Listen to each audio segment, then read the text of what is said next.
see you all here. Thanks for coming out on a 9 a.m. start, and we're really glad to have you here. My name is Rebecca Hersman. I am the senior advisor here in the International Security Program, as well as the director of the project on nuclear issues. We won't be talking nuclear issues today, but we will be talking about a range of security challenges that we face in the world and ways we want to think about doing them better. So you are here for the project rollout on meeting security challenges in a disordered world. So I hope that's the event you were planning to attend. And let me just make a couple of security announcements. We feel very safe in our building. We have very good protocols for any situation. I am your assigned safety officer. I am the person you should look to if for any reason you hear an announcement or noises coming over telling us to do things. We have the most direct exit is out the back and straight through the front doors. If for some reason we didn't think it was appropriate to go that direction, we have ways to go out through the back over here. So just look to us and the staff if there ever any reason to be concerned. So back to the program. Of course, we're going to make a couple of announcements about social media. Today's meeting is on the record. It's being live streamed, and that live stream will be recorded and posted on the website. So you'll be able to watch it a second time in case it was that fascinating, or more likely direct it to others that you think missed something that was really valuable. We are live tweeting the event from the CSIS Project on Nuclear Issues, the Pony account. So if you see that, that's where it is. CSIS Pony, at CSIS Pony is our handle. I'm still getting used to my Twitter. And we are using the hashtag CSIS Live. Both of those you can see in the various documents that we have out. Sometimes there's a screen that has it there, but it's not. Okay, on to the topic at hand today. Today, the world faces a volatile convergence of instability, state weakness, and conflict. These conditions are heavily concentrated in the Middle East and Africa, and all too often coexist with a range of security imperatives that pose considerable risks to U.S. security and our interests. As security crises and threats propelled by advancements in communication and technology, enabled by weak or absent governance structures, emerge in these regions, the United States may, and often has, no choice but to engage or intervene. In those cases, doing nothing isn't an option, but doing something that effectively mitigates immediate risks without exacerbating the underlying conditions of fragility and instability is profoundly difficult.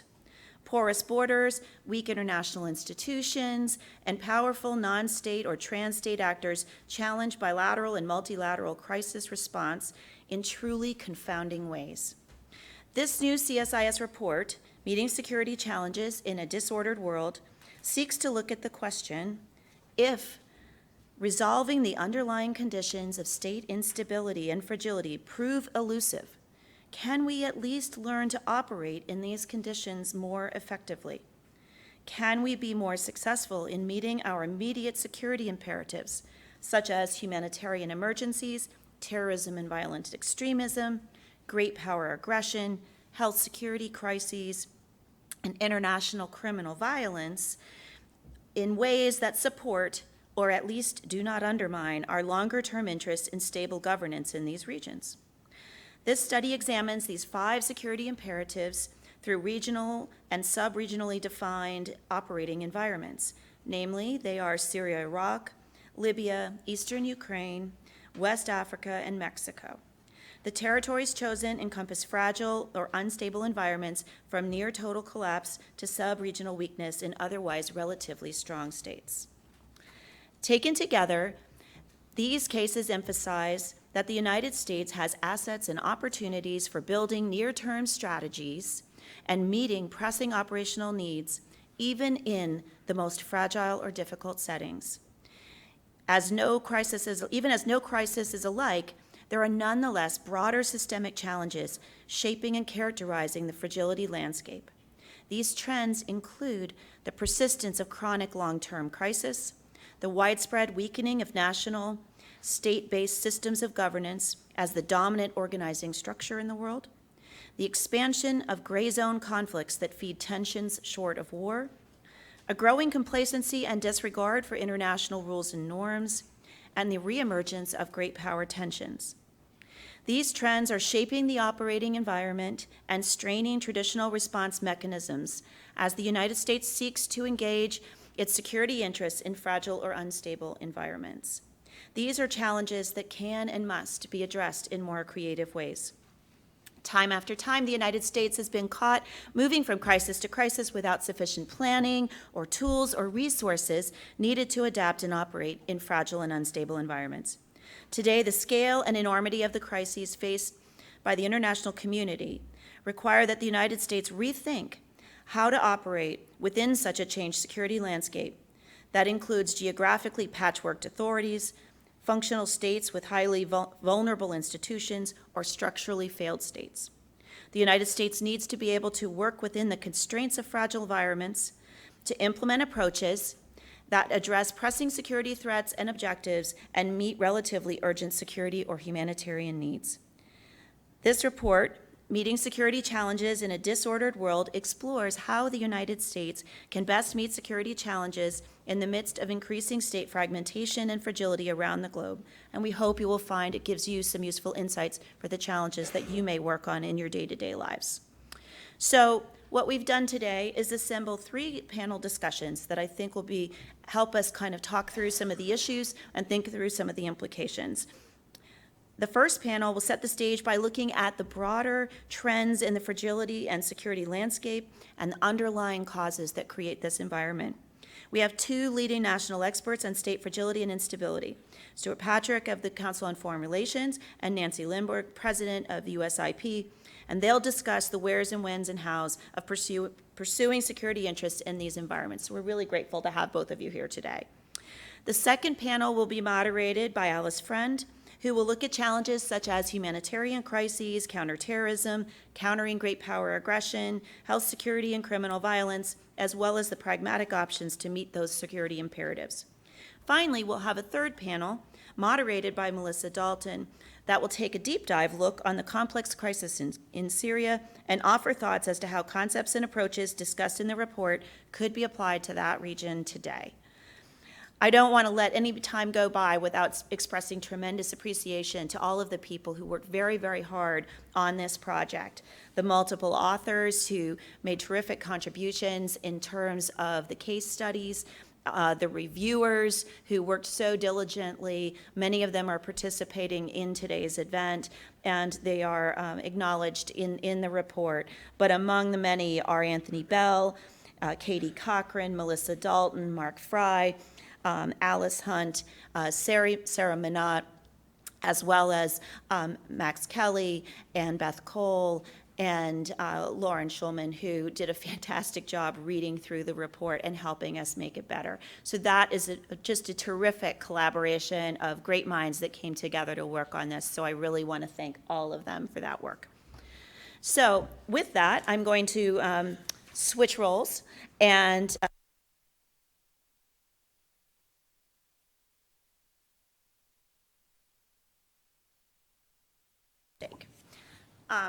let me add just a little bit. You have bios in the papers that were distributed, but let me just offer a couple comments on the backgrounds of the people who have joined me at the table because they're pretty impressive.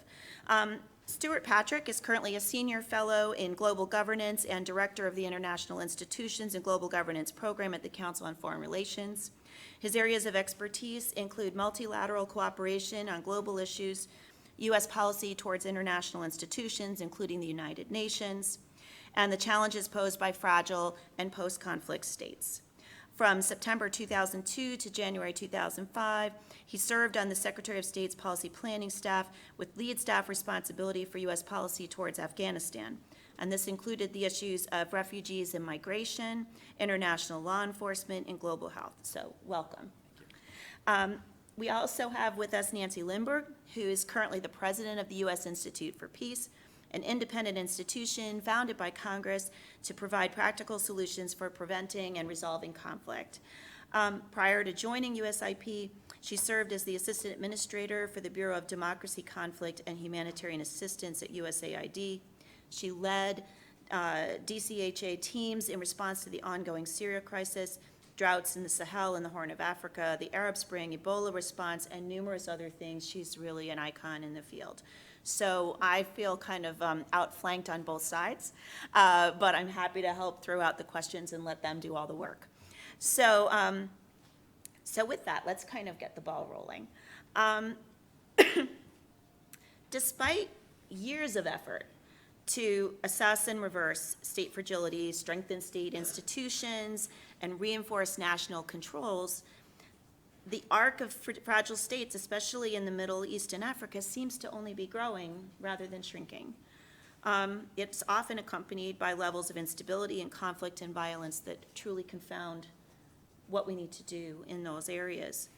How do you see these trends? What are the most worrying aspects of those trends? And, you know, is it really as bad as it looks? Maybe Nancy, I'll throw to you first. First of all, Rebecca, it's great to be here today, and congratulations to you and the team on putting together, I think, a really important document that takes us into these issues that are really, as you said, confounding us today. And I would also start with a slightly optimistic framing in that, you know, there's a lot of indications of the world is more peaceful today than it ever has been.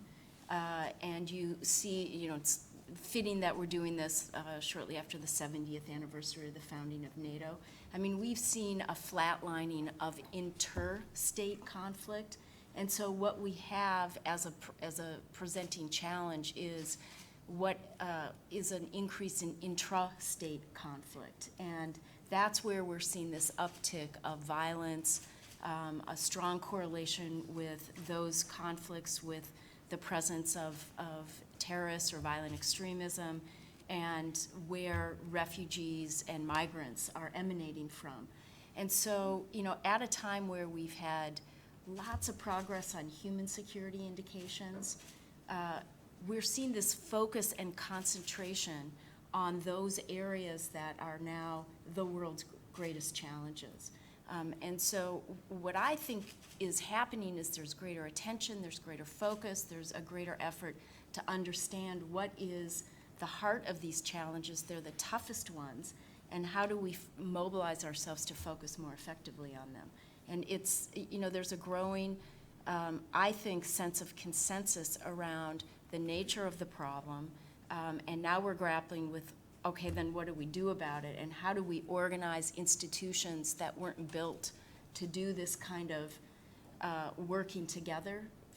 50 to 70 years of proliferating stovepipes that make it difficult to do things differently, and we're moving through that period. So I would put it in a slightly optimistic frame. We have a lot of work to do. These are without question terrible challenges, but it is important not to lose sight of the progress in the background as we move forward. Thank you. Great. What's your take, Stuart? Thank you. First of all, also thank you so much. It's always a great pleasure to come to CSIS, the spectacular building, and all the great things that are being done under John Hambri's leadership. But also John Hambri's leadership includes hiring fantastically talented individuals like my good friend Rebecca. And it's also a great pleasure always to be with Nancy, who's devoted her life to dealing with a lot of fallout from state fragility and conflict. My take is, I wouldn't say it might be a little bit more pessimistic, but I agree in general with Nancy's viewpoint that, you know, there's been tremendous success within the developing world in terms of bringing huge numbers of people out of poverty, but the hard nut has really been the fragile and conflict-affected states around the world. There is great geographical diversity. If you look in the Americas, things have largely been moving in a relatively positive direction. Notwithstanding criminal-related violence in sort of northern Central America and obviously in Mexico, which is one of the subjects of the chapter. Obviously, the situation in Venezuela quite dire. But if you look at the rest of the hemisphere moving in a particular direction, Sub-Saharan Africa, some of the below the belt of the Sahel, obviously is a significant amount of conflict going on. A lot of it not that different from some of the conflict that we've seen in the past. I think the more concerning part is the MENA region. I think and there I think we're seeing and elsewhere in the world too. One of the things that makes these problems so chronic. I think that even if there are fewer of them, they are often more violent and they're really, really intractable. And there are three reasons why that is. One of them is the collapse of state authority and the persistence of sort of stalled political transitions in these regions, and a real, in some cases, quite a collapse of state authority and capacity and fragmentation, as you see in places like Libya or obviously Syria. The other thing is that, you know, for a while we lived in a world where we had basically where the international system seemed to be pretty stable and going and headed in a pretty good direction, and it was really where there was chaos and turmoil was intrastate. But now what we're seeing is the resurgence of geopolitical competition, and this comes out in the report pretty strongly in a number of places where there's an increasing use by regional powers of these environments for proxy wars and for their own purposes. You know, whether it's what Turkey and Iran are up to, whether it's what Qatar and other parts of the GCC are up to in Syria, what Russia's up to, et cetera, and the United States, of course. So that proxy element tends to make these things grind on a little bit more. And then, of course, there's the transnational extremist threat and the resurgence of identity politics, sectarian politics, ethno-nationalism that is a cross-cutting thing. And I think the constellation of those three makes it more worrisome than just, which would be bad enough, just the humanitarian and the development challenges of operating in fragile state environments. If I can just add one thing to that list, and that is, you know, after a lot of progress on moving countries onto a more democratic footing, we're seeing an abrupt reversal of that, where there's suddenly a closing of this space. There's, with the rise of growing inequality, in a sense that democracies just have not delivered on the promise, and we're seeing this, you know, even through more mature democracies, that presents, I think, one of the core challenges that is at the root of this, because fundamentally these challenges are rooted in a fragility that it's important to be defined as not just the ability of institutions to deliver for their people, but the legitimacy that they have with their people. Yeah. And it's, you know, that combination of factors that when they fail lead you deeper into the fragility trap. Sure. No, I think that, you know, when people talk about fragility, there are obviously, as we all know, USAID had its fragility models. The Failed States Index has, when I had the fortune of working, collaborating with Susan Rice when she was at Brookings, and some of her colleagues here, including Corinne Graff, good to see you in the back. We tried to come up with our own typology of these things, but I think that the one that's used in the report is actually very useful, that borrows from Charles Call of American University, or Chuck as we call him. He talks about authority, capacity, and security, and I think that you know, when we talk about fragility, just to get to the authority piece, what Nancy's talking about is really important. It's really a breakdown in the state-society compact. You think of it as the social contract. Even if it's not a democracy, you have really an absence of legitimacy there. And then, of course, there are the capacity issues we think the state can't deliver. And then ultimately, of course, where it gets really serious is when the state loses the legitimate monopoly on the use of force, and you get fragmented areas that are alternatively governed or ungoverned, if you wish. No, that's a great start. Just to highlight a couple of things, I think kind of tease that out a little bit.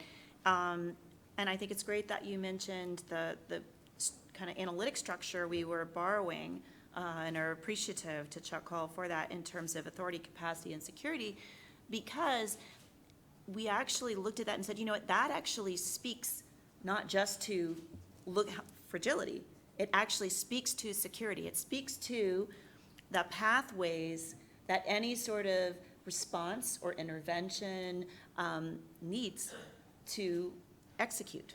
So if you're going to, whether it's engage in a humanitarian crisis or counter violent extremism, either way, there's the system and our approaches and techniques are very much dependent upon what does that state have in terms of capacity for us to kind of fall in on, what does that state have in terms of authority to, for example, just to authorize us to come in and, and work within our legal structures? What sort of conditions are there that allow the safe operating, whether it's of a humanitarian response or others? So what's interesting, I think, about that framework is it speaks to both sides of the equation in ways that are really important. And I think that kind of is where we're trying to look and say, when you look at those things, if that environment isn't going to change, at least in the near term, how do we change to operate better within those conditions? If you were going to have a crisis in a very low capacity area, how do we both bolster capacity but also engage that crisis in a way that recognizes that's a condition that's there rather than kind of waiting for it to change? So that's kind of partly what we're wrestling with, but maybe in some ways more questions than answers. We did identify some trends that we think are pretty tricky, but that are critical to understand, and I wanted to ask you both about that as well. It seems like you've described kind of some of the long-term, especially in some of the more critical areas that have been persistent. We certainly see some of these crises hanging on or these kind of crisis environments, fragility environments hanging on a really long time. And that makes it very difficult to apply short-term type solutions and capabilities against long-term chronic conditions. So that's one of the things we've been wrestling with. How do you see that? Do you think there are ways, as we think about the traditionals, for example, transition from humanitarian response to longer-term development? It sort of feels like we never get the patient out of the operating room, and into rehab. Is there a way to run a better operating room? Yeah, I would certainly defer to the former assistant administrator for democracy, conflict, and humanitarian assistance on that. So those are all exactly the real-world challenges that we've all grappled with, and I note in the audience a number of people who have long experience in these realms. I would say that we have learned a lot, and in certain cases have gotten better at understanding that it is not fundamentally a sequential enterprise, and that you need to be thinking from the beginning, what are the longer-term goals, what are the consequences of your actions now? A few examples of that are from the earliest days of the Syria humanitarian crisis. There was at the same time a focus and an effort to do so in a way that bolstered local governance and civil society structures. Entities like the White Helmets, like the city councils, where you were able to find partners who had the ability to ensure continued service delivery so that there wouldn't be utter vacuums once there was some resolution of the conflict. Where I find a very important example of how we didn't do it as well as we should have is USIP collaborated with Stanford University and Chatham House to do a 10-year retrospective of coalition efforts in Afghanistan, which was, an enormous effort at great expense from, across a large coalition. And it really learned that we had three very separate lines of effort underway. There was the intelligence effort focused on al-Qaeda, there was the military effort focused on fighting the Taliban, and then there was the development effort that was focused on rebuilding the state, meeting needs, providing humanitarian assistance, and trying to rebuild the state. And we ended up undercutting each other's efforts. So there's the humanitarian to development challenge, but it's lodged within a larger challenge of how security actions might be taken that could unintentionally undermine what you're trying to do. So one of the things that I put as a premier challenge is to develop a shared understanding and analytic base for what is the problem that we're trying to solve here, and how do you address the short term, understanding what the consequences would be if you do X or Y, from a basis of a broader understanding of what is security. And security is not just having control of the environment. Security is also related to engendering citizen confidence in their government, in having some confidence in their future so they have a stake in a secure environment, especially when you're working in places with the lure of extremists as an alternative to a corrupt government. So I think there's increasing evidence. I know that there was efforts towards the end of the Obama administration to, through deputies committees, have that kind of shared analytic, but we really aren't there, and a lot of work to close those gaps between development, between diplomacy and security. Could I pick up on that? Because I couldn't agree more with Nancy's characterization of the challenge. I think that one of the things that this report begins to press us to ask is three questions. One of them is, what kind of animal is this? I think that it's important, fragility is a really, really broad concept, and you can place countries along a spectrum, as all of us or many of us have done, but it doesn't necessarily tell you about the political economy of fragility and frankly, who benefits from the actual things that we think of as dysfunctional, because of course, those things, precise things that we think of dysfunctional are quite functional for some people, whether they're patronage politics or other things. So I think that's important because, to use the cliche that people have used frequently about fragile states, that like Tolstoy's unhappy families, all fragile states are unhappy in their own way. I mean, there may be some commonalities, but there are different things going on. The second is, I think it's important to ask what U.S. interests are and also what U.S. ambitions should be accordingly. I think we have to be conscious of those, and I think we also have to recognize that sometimes our ambitions, or our interests, are some are more short-term and some are more long-term. And I think the report actually starts to get to that, and those are very difficult questions, because partly you could say, hey, forget state building, we're just going to quarantine these bad boys and make sure that they just stay there, and we're not really going to worry about, they got their generational long transition to work on, and good luck to them. But we're going to see if we can sort of quarantine that. Whether or not that is a wise way of going, or a just or a moral one, is another question. And then there's, how do we address or define the security imperative? Throughout the report, there's a lot of mention on the security imperative, but again, it's security for whom? As Nancy alluded to, frequently their emphasis will be so much on ramping up the operational capability of security forces in these countries to help us kill the bad guys or get the bad guys. But despite a lot of lip service often paid to other forms of increasing the authority and legitimacy of the governing authorities, we don't always do that. So, there's security for us, there's security for the local power wielders, and then there's security for the civilians who are actually operating in those countries, and we have to bear those in mind.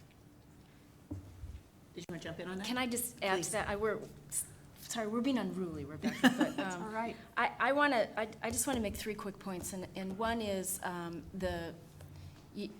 Stuart, your point about our ambitions and our interests. And I think that, one of the things that one quickly learns is that our levers for influence are not as significant as we wish they were, or that we sometimes portray them to be. But this is where you have a convergence with a fundamental development precept, and that is solutions must ultimately be locally owned and locally driven. And I think this goes to a rescoping of the ambition, which is both difficult because of the long-term nature of that course, and you allude to that in the report, and politically that's very difficult. But we have learned over and over again that you will not have success if it's our vision of success versus a locally owned one. And that I think is a very important way to rethink what our goals are on what kind of timeline. And then on Stuart's point about the investment in the military, this is really, really common, and you get an overdeveloped military muscle in country after country, whether it's Pakistan or Egypt or, a lot of examples that we could point to. And I am really taken by an example that Michelle Flournoy talked about as we developed the Fragility Study Group report that USIP did, where she said in 2009 there was a very well-developed report that for Iraq that state aid and DoD brought to Congress. And because of the differing committees and the way that things work, the appropriators for the military fully funded the military part of that plan and did not fund the state or aid part of that plan, rendering it dysfunctional. You couldn't therefore proceed on this highly integrated approach. And so all you were left with were your military tools. So that's also contributes to this definition of security, or the operationalization of that definition. I'd love to push that on a little bit, because this really is a tremendous dilemma. And as the one that sort of comes at this from the security background, you feel a bit confounded. We have these settings that truly incubate security crises on a range of things, everything from incubating violent extremism, providing safe haven, or criminal networks and others that take advantage of that, or turning themselves into great power playgrounds for, manipulation. I mean, there's a wide variety of things so they're incubating these challenges. So then they spur the security challenge, but the nature of the environment and the nature of the system turns to the security community to address the security challenge. And then inside that community, we turn to the entities and structures that are capable, Right. physically and otherwise, capable of engaging that environment. For example, members of the US military will go where they are sent. And they are accustomed to being in very dangerous places and understanding that's their job description. And that's not, that's somewhat more difficult in a broader way. So they're sent this way. They naturally engage with counterparts, and we don't really want them to engage with non-military we don't want to turn them into health workers or other things. And so we create a spiral where counterparts talk to counterparts. Those are the only resources that come in. And so now we've carved out this wedge in the landscape. And that's where we end up with, again, kind of the fingers pointed a bit, saying, you're making the problem worse, not better. How do we break that cycle? I mean, that is, that's hard for both sides. It's hard for the folks who are not in that community looking at this and saying, let me do my job. And it's hard for the security community and the military to be in that environment and say, I keep getting put in this situation where I can't really succeed. Either one. Take it I feel away. like we're playing a game of Jeopardy. Go for it. Stuart, you Yeah, I would say that a part of it is, obviously, a lot of it is the incentive dynamics of members of Congress. I do find it at least somewhat heartening that when the budget came up, now it was a very draconian budget that came up from the Trump administration, that people like Lindsey Graham and others who tend to have more of a defense focus are saying, look, we're going to be involved in more wars if we don't have strengthened civilian sides of U.S. foreign policy and national security establishment. And the difficulty, however, has been with very rare cases, there's been little legislative follow through in even those instincts. I recall that I guess Secretary Clinton and Secretary Gates persuaded, at least at a one-time situation, I think that it was almost like a pooled funding arrangement or a moving towards a pooled funding arrangement, so that you could have it to sort of jumpstart cooperation between the Defense Department and the State Department. The committee structure makes that extremely difficult to deal with, but I think that with strong leadership from an administration that cared about this suite of issues, which is another elephant in the room that we should probably discuss at some stage as to whether or not anything we're talking about here or how it relates to sort of an America First agenda. But and you could make the argument that there are ways to make it relate to an America First agenda. But I think it really will have to have an ongoing effort through groups like the U.S. Global Leadership Coalition and others to educate the Hill about the importance of not shortchanging the non-military components of U.S. power. I don't think there's any magic bullet there. Yeah, I would agree and add that, there's the political, as you just noted, Stuart. I was reminded by colleagues yesterday as we discussed the Marshall Plan anniversary that When that was first presented, it was presented as a rebuilding of, Europe for Allied purposes, and it quickly shifted to a fighting communist framework because it was otherwise not going to be sold. And so this whole debate has gone on clearly for many, many decades about the degree to which you need to securitize any argument to support other than military tools. And that's, a debate that I know my 2 decades in town have gripped people. It's a difficult one sometimes to swallow, but the evidence suggests that that's one of the ways you need to address this. And I would just add to Stuart's comment about Senator Graham being a big champion and note that, USIP was founded by senators who came out of their experiences of World War II. And were gripped by the importance of having a broader set of tools so that we didn't need to resort to violence as a resolution of differences. And we see this over and over again with military champions being some of the most effective voices for the foreign affairs account. In addition to the political, I would say that there are big operational challenges, and that's where I think we're both making progress and need to really bear down on understanding how among the diplomatic, the security, and the development functions, there's a greater awareness of what each one does, a greater respect for under what conditions they can operate or not operate, and an ability to work together more effectively. And I know my colleague Beth Cole is here, and she at USIP has just looked at a series of case studies that illustrate, okay, this is what it looks like when it's working, which is, important to find those bright spots. And what we find is that there's workarounds that smart people who understand the other parts of the government can arrive at in a field setting, and it's almost in spite of the system that they make progress. So I think your study does an excellent job of laying out both the conditions, the very severe limitations, and some of the ways forward. And, the realist in me says that this is going to constantly be an iterative process that depends on really smart people pushing the boundaries in real time in real places. Yeah, I would emphasize too that, actually, I know it doesn't feel like it, but this is a pretty optimistic report.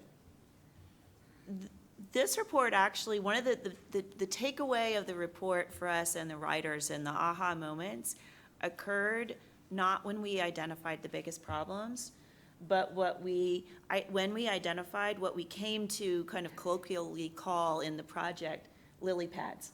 And we called them lily pads because they sort of represented opportunities. They were things that perhaps you could land on, hold tight a little bit, hop to the next thing, and actually make some progress, that, it is possible.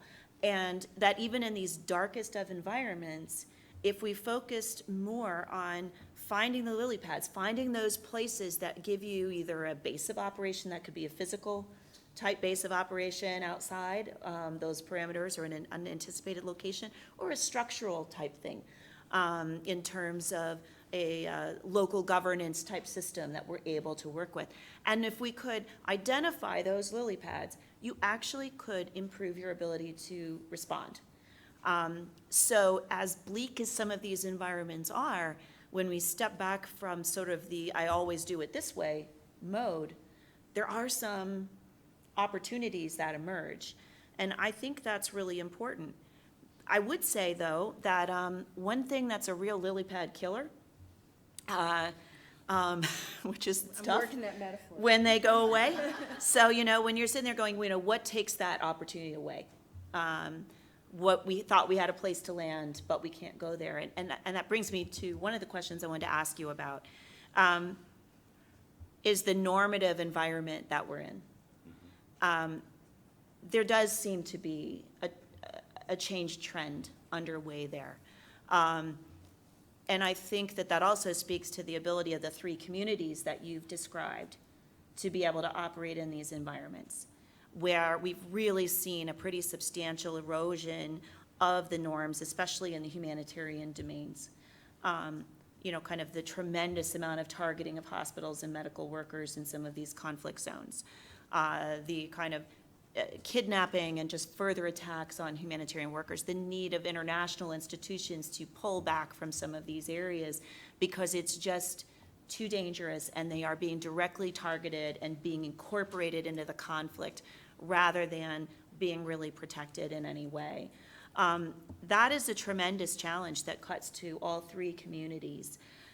And so I think I find myself the hard security person going, we really need to work on that because those are essential lily pads, essential places that you need to be able to work from, with, and through in order to meet some of these challenges. Where do you think that stands and what do you think we can do, if anything, to bolster some of that normative environment again? Nancy, do you want to, without totally passing the buck to smart women and smart power, I'm gonna, supposed to weak a dumb guy, but anyway, just because I think you may be more familiar with the sort of sphere of principles and also the civil military principles and the dilemmas of, whether you bug out or armor up or how do you defend humanitarian principles in situations like this? Well, the whole question of there's erosion of normative structures that operates at so many levels relevant to this conversation. Specifically to the realm of humanitarian action, this has been a rising concern for a couple of decades as we've seen the rise of non-state actors who are not signatory to some of the core conventions, and it's harder to hold them accountable through any of the mechanisms that we have. And I also think that there's been, over that same time period, a very important conversation about what used to be considered fundamentals of humanitarian assistance around neutrality and the relationship with with militaries. On the neutrality issue, of note, really only a couple of organizations have that as core to their mandate. MSF and ICRC, the International Red Crescent Red Cross movement. The NGO Code of Conduct quite specifically does not use the word neutral, but uses the word impartial. And so it's, that humanitarian principles require assistance to go to everyone, but acknowledging that it's not fundamentally neutral and that it's not a neutral act to be working in an environment like Afghanistan, providing special, assistance that empowers women. That's not fundamentally neutral. And so I think there has been an evolution also when you're providing assistance in some of these places with persistent, prolonged conflict, the lines between strict life-saving assistance and the kind of work I described earlier in Syria where, well, maybe you want to do that in a way that develops the longer-term capacities because otherwise you could unwittingly undermine the structures that you need for longer-term stability. That also changes some of the colorations of humanitarian assistance. And so it's become a far more complicated, nuanced conversation. Specifically on the targeting, however, what we saw in Syria has just crossed all bounds in terms of the bombing, the targeting, but that's perpetrated for the most part by a state actor. And there have been terrible, terrible acts by ISIL and affiliates thereof, but it's mainly the Syrian government with support by Russia, both of which are signatory to any number of conventions. And I think the big challenge, the really big challenge that we have that's a little bit apart from everything I just described about the non-state actors is we're not even exercising what we need to with existing norms and tools to hold to account state powers who wear the veil of sovereignty, who belong to the UN, which is the organization that we have to monitor this, for terrible, egregious acts of inhumanity that are war crimes by any measure. And to me, that is yet a different challenge that I think we risk grave consequences if we ultimately let that go unchallenged. And I will note, however, that the human rights abuses in Syria I wager are probably more well documented than any other conflict on earth, and there will be a day of reckoning. Yeah, There I will agree. be a day of reckoning. We need to hold that out and not forget and not pursue that. If I can just pick up real briefly on that last question about the international norms and the breakdown of norms. What's, I think, particularly alarming here, as Nancy said, is that some of the norms we've seen break down recently, including in a couple of the other cases that are mentioned, not least, for instance, in Ukraine and the seizure of Crimea and the resurrection of intervention, annexation of seizure of territory, probably the most profound, certainly since Saddam Hussein seized Kuwait in terms of a threat to world order, and perhaps even more so given that it was the Russians doing it. And then, again, their, in a sense, defense of the Syrian government.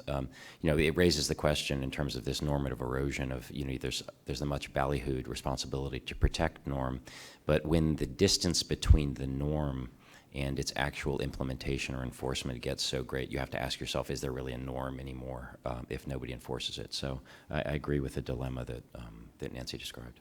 And fundamentally, there's not a legal basis yet to R2P, Right, that's true. right? It fell short, so Right, that's.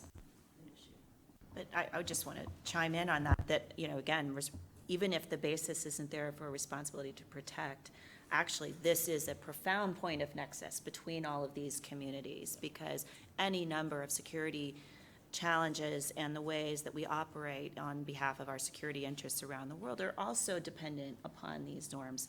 And when a state actor in particular is egregiously violating those norms, we have a responsibility to pursue accountability. And, we see it on the humanitarian side, but we also see it in the use of chemicals as weapons with impunity, which is another area I work on, which is just one more way of taking a range of legal international, standards and institutions and simply letting them go by the wayside. So that is a pattern we really need to arrest for a host of reasons and on behalf of not just a humanitarian community, but I think the global security architecture, quite frankly. So with that point, I kind of want to move to just kind of a final subject, and you opened the door on this one, Stuart, in terms of, well, how do we think about that in the current political context and current security context? And why is it that addressing these environments and figuring out how to operate in them is actually essential today, and it should be essential in the current priorities that the president's put forward in terms of, I would argue, addressing violent extremism, countering terrorist threats, countering, and managing gray zone conflicts that are emerging, that are high on the security priority list, whether you're looking in the Asia region, but particularly in the European context that we looked at in the study. How to manage a complex region like Turkey on the one side, Iran on the other, and Syria and Iraq in the middle. It seems to me the president has said challenges emerging from these regions are extremely important to me, and I'm prepared to bring U.S. capabilities to bear. So I guess my question to you is, how would you recommend doing that more effectively? And this probably goes to the securitizing point a bit. How can we do that better and inflict less long-term damage along the way, so that we don't have to keep going back and back and back and back? Do you have thoughts for how to take those interests and bring them together? Who wants to go first? Well, I would make a couple of points. The first is, the normative structures and the some of the international alliances that have been built through the last 70 years, some of them need to be updated and burnished, and that's that kind of modernizing is always important. But they are our most important tools because we obviously cannot, as a nation, tackle these persistent global challenges on our own. And the normative aspect of those agreements is, again, one of our most important assets and should be husbanded quite carefully. And working with and through structures like the African Union those kinds of regional alliances are absolutely critical.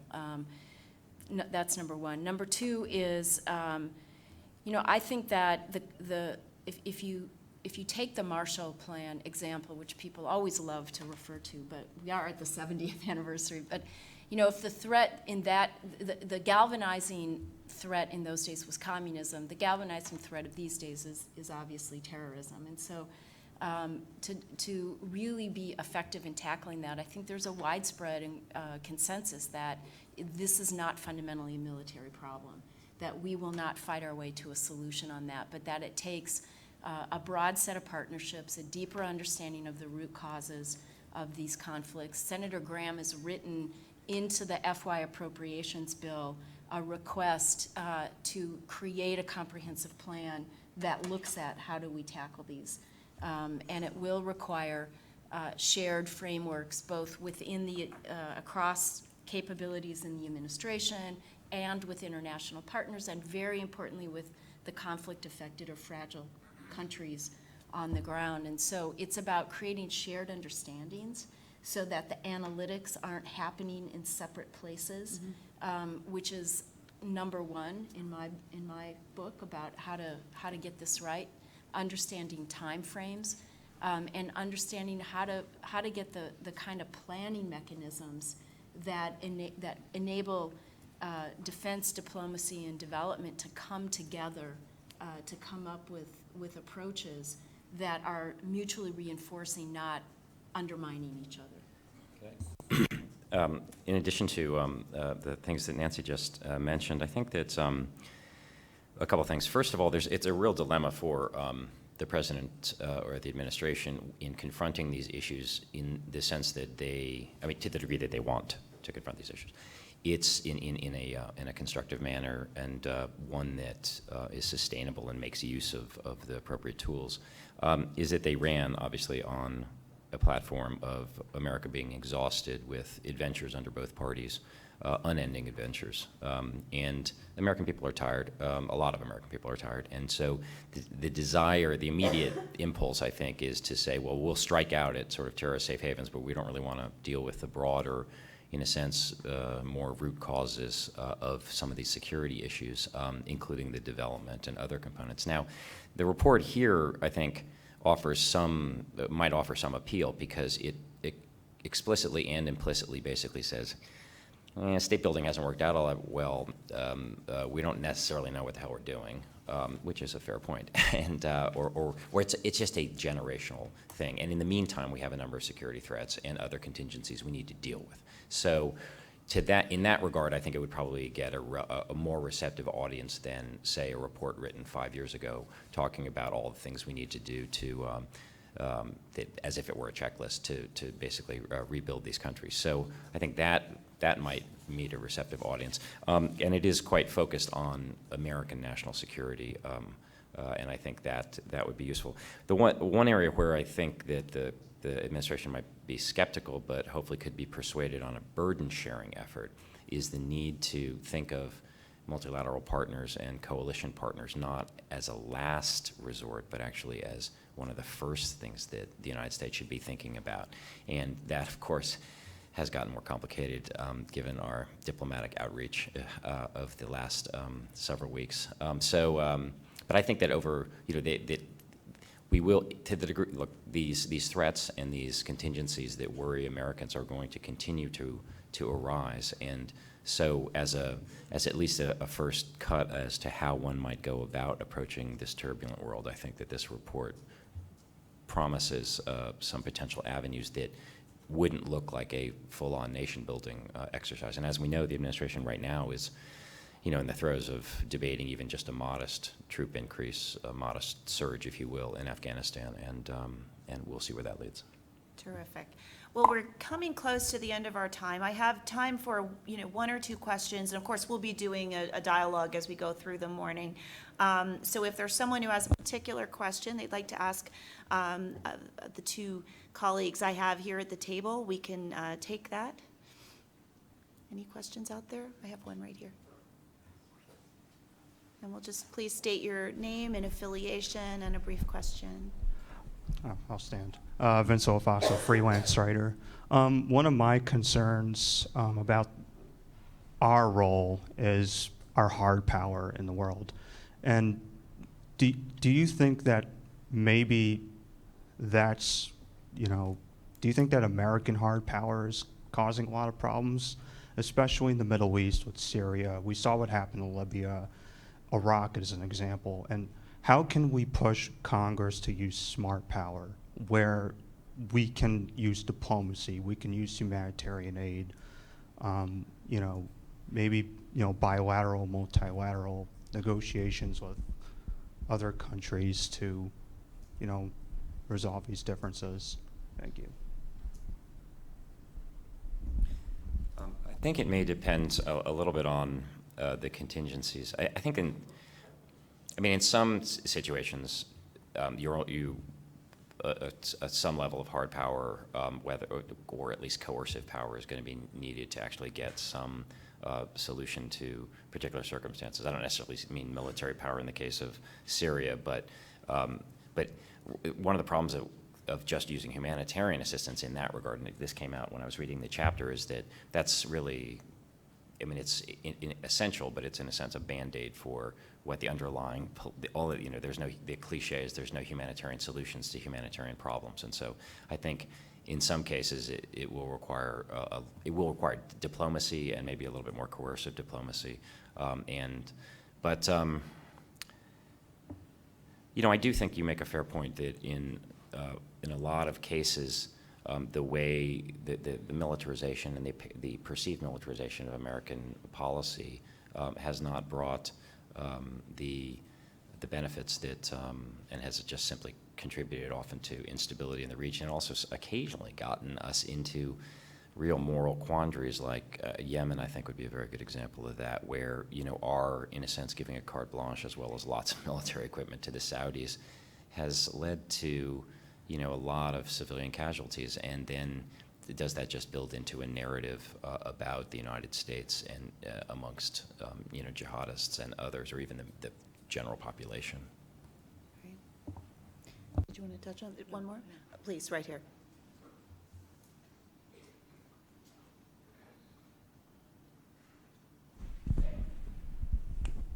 Hi, I'm Jim Michael. I'm an advisor here at CSIS, an independent consultant.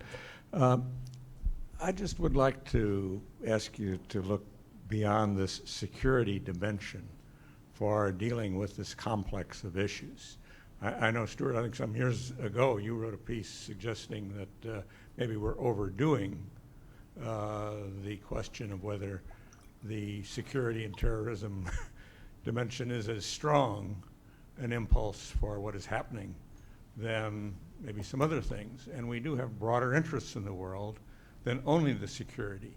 I'm a little concerned about trying to oversell and wave the flag of terrorism as we wave the flag of, communism is something, be careful of, beware of this, as what we rely on. And we've been talking about over-reliance on one instrument or over-reliance on another. Are we over-relying on the security argument, or are there other arguments that can be persuasive with Congress and with the public? Yeah, I'm less sure about the latter question than the first. I think we definitely are over-relying on it. And, I think that, look, the linkage between state fragility and transnational security threats of salience to the United States is a conditional and contingent one that has a lot of intervening variables in it. So to avoid playing whack-a-mole around the world, I think that we really do need to have a lot of analysis of the nature of extremist threats in particular countries, because most terrorism that's committed around the world is not committed by the global Salafi jihad, or at least they might sort of claim affiliation with them, but it's not directed necessarily at sort of Western targets or U.S. targets, et cetera. That doesn't mean it's not devastating. It doesn't mean that some of these movements like Boko Haram aren't awful, but it may be that our primary interest in some of these countries is actually, frankly, more humanitarian or moral, or development related, recognizing that fragility is, as Paul Collier has said, is development in reverse. And so the degree that we care about, civilians and and robust peacekeeping operations to be able to make sure they don't get slaughtered. I think, that's the way we should look at it. Is that as effective as scaring the bejesus out of Americans about if we don't do this, what's going to happen? I'm not so sure. The other thing is that when we do use military force, I think Libya is a case study. Whatever one felt about that intervention, and many of us were supportive of it. It's with no aftermath of it, you just end up making the situation worse. So a couple of points. First of all, Jim, this is a core debate that has gone on for decades, and I think it's a really important question, and it's led to an effort to broaden the definition of security, to include human security as fundamentally a part of that, to look at some of the national security strategies as places to lodge that more expansive understanding. And in fact, the last three administrations, Clinton, Bush, Obama, all talked about elements of human security, and they talked about fragility and state weakness as fundamental security challenges. And I think that we've made big progress on that, and at the same time, we have a messaging challenge of how to get attention and how to, in a world of 24/7 sound bites, take multivariable analysis conversations and turn it into something that can grab a sustainable political attention. And even the term fragility, we talk a lot about this at USIP, is it's fundamentally a negative term, and we are playing with, well, is resilience the other side of it? Is it democracy? Is it sustained, peaceful, just societies? I mean, we grapple with what's the punch on the other side that we're all moving towards, that can be heard across a broad political spectrum. And so I think this is a conversation that we need to keep having and need to keep understanding collectively, why are we getting up and doing this work? Why does it matter to us? And it matters both to us as American values and interests, because it matters to the rest of the rest of the world's security matters to us for our own, and understand how to have that conversation. I want to note that just a nod to this report once again. In 2003, I participated in a CSIS commission that produced a report called Play to Win that was started as an aftermath of the Balkans and was released after 9/11. And so I note that because, in the time the commission report was being finalized, of course, the world changed. And this happens over and over again, and we lose lessons and really important advancements each time the world turns. And so I commend you for the report. You're straddling another world turning, and it's important that we continue the collective conversation so that we don't completely lose some of the progress that we've made. So congratulations on that. Thank you. Well, thank you very much, and we want to continue at least the conversation for this morning, so I'm going to have to draw this discussion to a close, but I'll encourage the other panelists to come up to the table, and we're going to kind of dig into some of the particularities. But thank you so much to both Nancy Lindberg and Stuart Patrick for joining us today for a great conversation. I could do it all day, but I know I need to make myself stop. So thank you, and join me in thanking them. It's fine, I know I'm which is about responding to security imperatives, which is going to focus, I think, on two of our cases and particularly the recommendations we make. My name is Alice Friend. I'm a senior fellow here at CSIS in the International Security Program. I'm also one of the co-authors on the Libya case study. God bless you. So I'm going to quickly introduce our panelists and then kick it off with Katie Cochran and Mark Frey, who are going to introduce us to the two cases we're going to focus on today. So first, Catherine McNabb Cochran is the Director of Foreign Policy Research at Good Judgment Incorporated. Do we say IARPA? Mm-hmm. An IARPA-funded initiative which uses forecasting tournaments to predict international events. In that role, Dr. Cochran is spearheading the effort to incorporate Good Judgment's analytic methods into U.S. and allied government agencies, as well as nonprofit and intergovernmental organizations like UNHCR. Dr. Cochran earned her PhD from Duke University, and her research on the reputational consequences of war won the 2012 Waltz Award for the best dissertation in the field of international security, which is quite a feat. Let's see, next to her is Mark Frey. Mark, is it Frey? I'm sorry. Is the Executive Director of Strategic Affairs at Bancroft Global Development, where he coordinates field personnel and oversees a variety of organizational development, strategic direction, and management activities. Mark is also a senior associate with the CSIS Homeland Security and Counterterrorism Program. He previously held senior positions at the Department of Homeland Security, including Chief of Staff for the Office of Policy Development, Director of the Visa Waiver Program, and Senior Advisor to the Chief Security Officer. Mark serves on the Executive Board of the National Defense Industrial Association's Homeland Security Division and is a member of the Atlantic Council and the American Council on Germany. He holds a PhD in 20th century U.S. diplomatic history and an MA in U.S. diplomatic history from Temple University. To his left is Beth Cole. She joined the U.S. Institute of Peace in September of 2015 as a special advisor on countering violent extremism, conflict, and fragility. Ms. Cole has served in leadership positions in and out of government for more than 30 years, working on conflict and security issues. Prior to joining USIP, she was appointed by President Obama as the director of the Office of Civil Military Coordination at the U.S. Agency for International Development, where she was responsible for managing the relationship between USAID and the Department of Defense. She was lead writer of the first interagency doctrine for stabilization operations and has authored and co-authored numerous books and publications, and is currently also an adjunct professor at the Elliott School of International Affairs at GW. To her left is Lauren DeYoung-Schulman, who is the Deputy Director of Studies and the Leon E. Panetta Senior Fellow at the Center for New American Security. Ms. Schulman most recently served as the Senior Advisor to National Security Advisor Susan Rice, but before that she also served as Director of Defense Policy on the National Security Council staff from 2011 to 2012, contributing to the 2012 Defense Strategic Guidance, where she and I called each other repeatedly at about 10 o'clock at night, overseeing development of the U.S. Security Sector Assistance Policy and coordinating U.S. Libya policy at the outset of military intervention, so just a few small items. Prior to that, she worked as a special assistant to the Secretary of Defense Robert Gates. She's also an affiliate of Stanford University's Center for International Security and Cooperation. And finally, to her left is Max Kelly. Max is a research fellow at the Center for Complex Operations at NDU.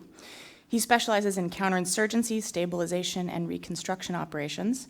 Prior to working at NDU, he served as a workshop curriculum consultant at the Auschwitz Institute for Peace and Reconciliation, where he designed and organized the inaugural workshops on preventing mass atrocities for the instructors and students of the U.S. Army Command and General Staff College. Mr. Kelly previously worked as an associate at Booz Allen Hamilton and a research consultant at the Stimson Center, so he's been around town for a while. What I'm going to do, as I said, is we're going to do a little bit of an advanced placement exam compare and contrast exercise. We're looking at the Ukraine case and the Mexico case that we have in our report. And what I'm going to do first is ask Katie and Mark to summarize the security environment as best and quickly as they can, and then talk about the security imperatives that they identified and their recommendations. So it's a very targeted summary of what you'll find in the report. So Katie, I'm going to ask you to go first. Thank you, Alice. So the chapter that I've wrote focused on how do we handle a renewed offensive in Ukraine.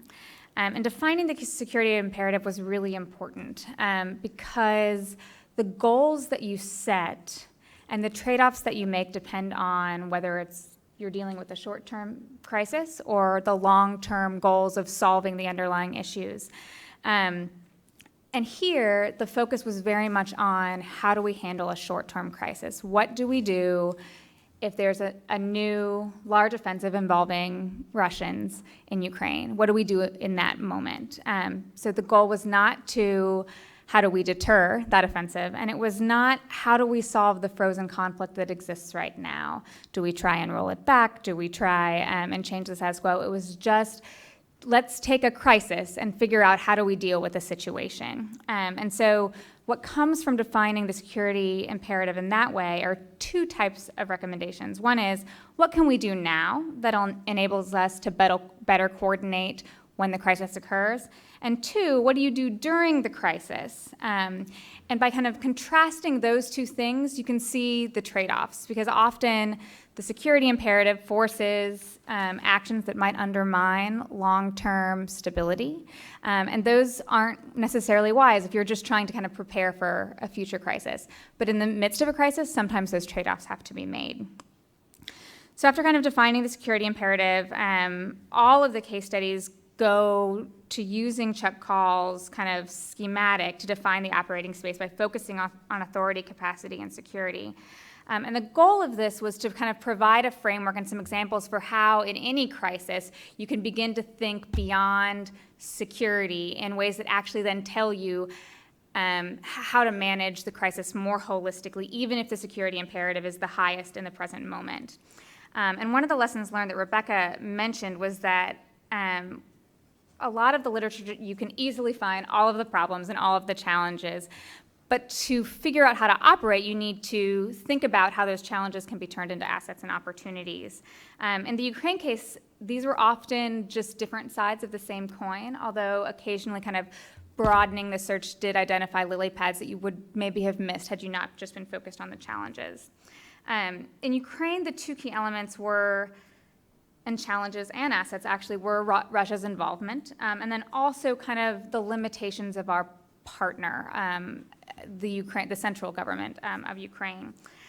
For Russia, it's a challenge. Obviously, they caused the fragility. This was not fragility or a really chaotic environment that existed, and Russia's involvement just makes that more difficult. They're actually the impetus and the cause for this. And so in many ways, we wouldn't be discussing fragility had Russia not been involved in the first place.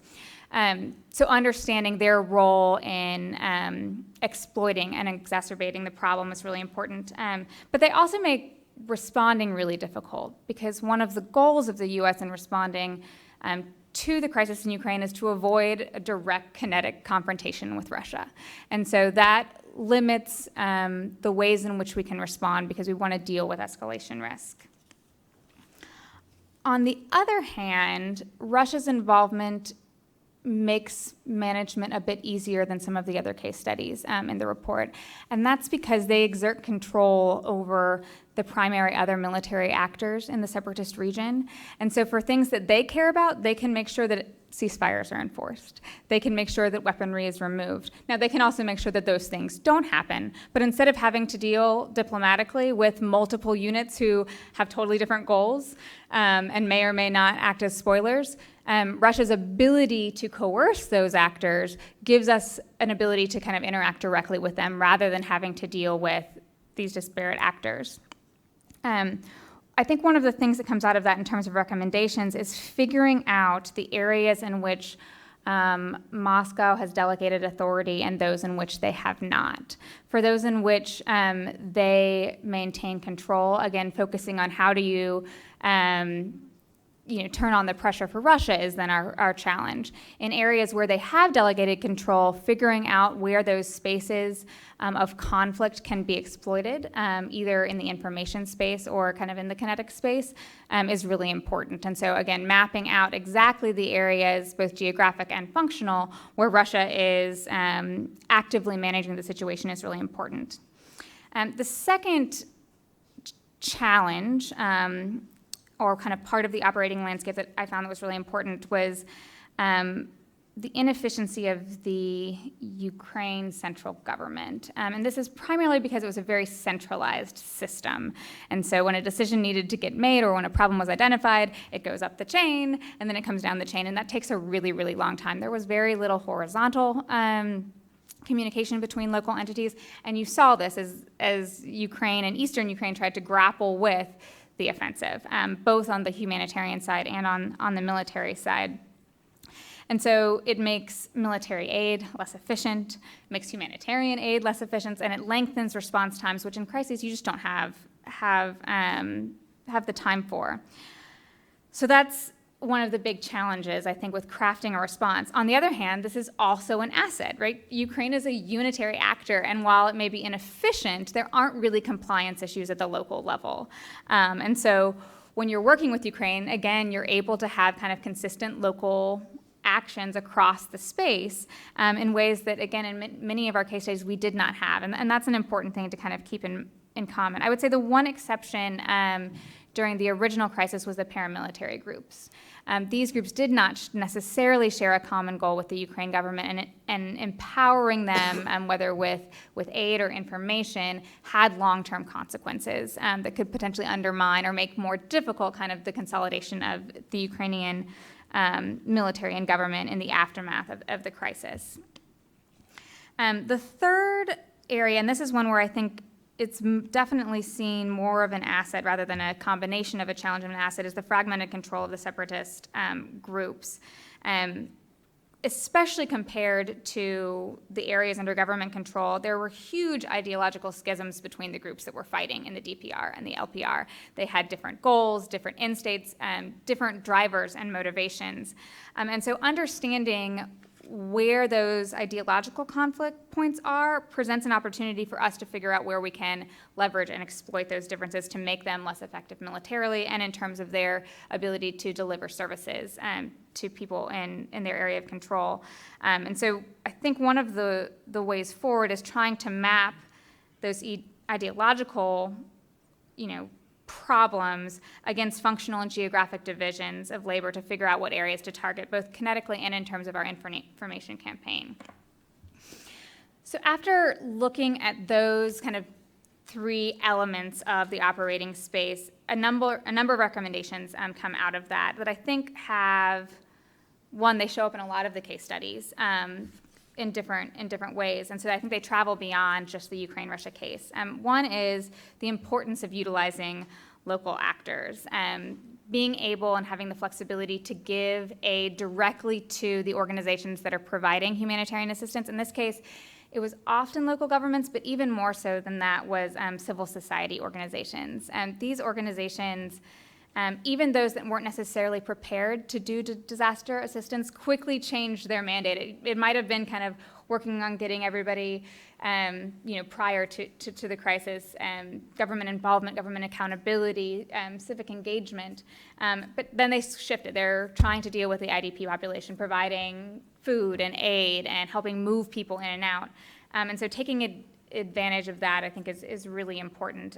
One of the things here, too, was that even though Ukraine was very centralized, it didn't necessarily enjoy, and it was seen as a legitimate authority. There was also a lot of distrust, especially in the East, about central Ukraine. But there wasn't distrust of the civic society or civil society organizations. And so to the extent that you can empower them and then link them back to local governments and Ukraine, you're actually able to move some of the authority gaps or kind of close some of those authority gaps, and that's good for short-term and long-term planning. The second part of utilizing local actors is trying to enable information sharing across these local actors. Again, this is a very centralized system, and so there was very little coordination at the local level, and so there's duplicative services, which there frankly weren't enough resources to deal with. We can't handle, don't need duplication when there's lots of needs that are not being met. And some of the kind of ideas that are proposed in the paper are repurposing some of the existing information hubs that USAID and OCHA already have, and maybe identifying them in advance so that they can quickly change from kind of a aid information hub to one that kind of helps with kind of the military situation. Or the other is kind of developing the ability to rapidly deploy new information hubs in crises where we may not have already had those existing places. The second recommendation is leveraging the intergovernmental networks that we already have. The USAID community has such robust relationships already with civil society and local governments, and so making sure that those relationships are used to kind of identify and empower our partners is really important. And part of this is having flexible spending mandates. So if we're helping organizations because they're good at promoting democracy, but now they're trying to provide disaster assistance to their local communities, enabling them to kind of have the authority to do that is really important. Another proposal in the paper talks about the establishment of an emergency trust fund for NATO, and potentially one that didn't need prior approval for them to tap into in the event of a crisis. There are existing trust funds right now which kind of promote things from training and cybersecurity, but they can only be used for those things. They're pre-programmed. There's no ability to kind of use those funds. And so then you're in a situation where there's a crisis and we have to figure out where we're going to get money to help with the crisis and then get there quickly. The benefit of having an emergency response trust fund is one is in an immediate crisis, Ukraine could begin to leverage that. But the second is it creates a tripwire by which then Russia knows if certain actions are taken, they will have the authority and the ability to get money and funds in order to respond to this. And so it kind of does two things. Now, this is one of probably one of the recommendations that has the most severe kind of counter effects, right? You know, you're enabling an organization who you're trying to make more transparent, to end corruption, and you're giving them flexibility. And so figuring out how do you do that in a way that still works for those long-term goals is really important, one of the challenges of actually implementing something like this. So I think I'll stop there and pass on to you, but those are just some kind of examples of what we learned in the Ukraine case study that I think do have applicability beyond just that. Okay, on to Mexico. Thanks, Alice. Thanks, Katie. I'll start by, I think, reiterating something you said about the importance in this case as well. Everyone can hear me, right? Of emphasizing what the security imperative was, and that was particularly, I think, relevant to Mexico, because in many ways, throughout the course of this study, the inclusion of Mexico on this list has resulted in some raised eyebrows. You know, why is Mexico here? We're talking about Syria and Libya and West Africa. You know, why Mexico? And we did that deliberately, focused on a particular security imperative, but we wanted to get at an issue where there's an unquestionably sovereign country. It does have a lot of stability to it. It is developing prosperously in several ways, but there are these pockets of instability caused by violence, caused by these transnational criminal organizations, and then countered by these community self-defense organizations, which create issues and a security imperative to which the U.S. has to respond. And in this case, we actually defined it pretty narrowly, just as the potential need to rescue or otherwise assist U.S. citizens who may be caught in this violence, kidnapped or otherwise compromised in some of these areas. So this isn't broadly about, you know, Mexico isn't broadly necessarily about the U.S.-Mexican relationship, although that obviously plays into how we interact and is one of the main challenges. But focusing on a very particular security imperative drives the recommendations and conclusions in this case. So I think that's important to keep in mind. In terms of the summary, and I'll try and be brief here, you know, I think the report characterized Mexico at this point as sort of a high simmer, right? There's not, you know, an immediate threat. There's not some of the violence we saw several years ago spilling over onto the southwest border. There hasn't been, you know, a lot of targeting of U.S. citizens, for example, but it's always possible given the environment there. So it's something that we have to deal with, and we should have plans in place. We should have a toolkit in place to address this issue should it arise, you know, and we would have to address it in fairly short order. So very, very quickly, in terms of the environment that we're dealing with, you know, obviously at the federal level, the Mexican government has authority, it has legitimacy, it has things like that. But of course, at the sub-state level, which is what we decided to focus on, there's a lack of that authority in many places. And partly that can be because there are these transnational criminal organizations, you know, doing illicit trafficking, and partly because in response to that, these community defense groups have come up, some of which are implicitly, sometimes explicitly supported by the state. And so they're an extension of state authority, but in some cases, it's not exactly clear. And so, you know, there isn't the monopoly on the use of force in these places, which can lead to this unstable environment.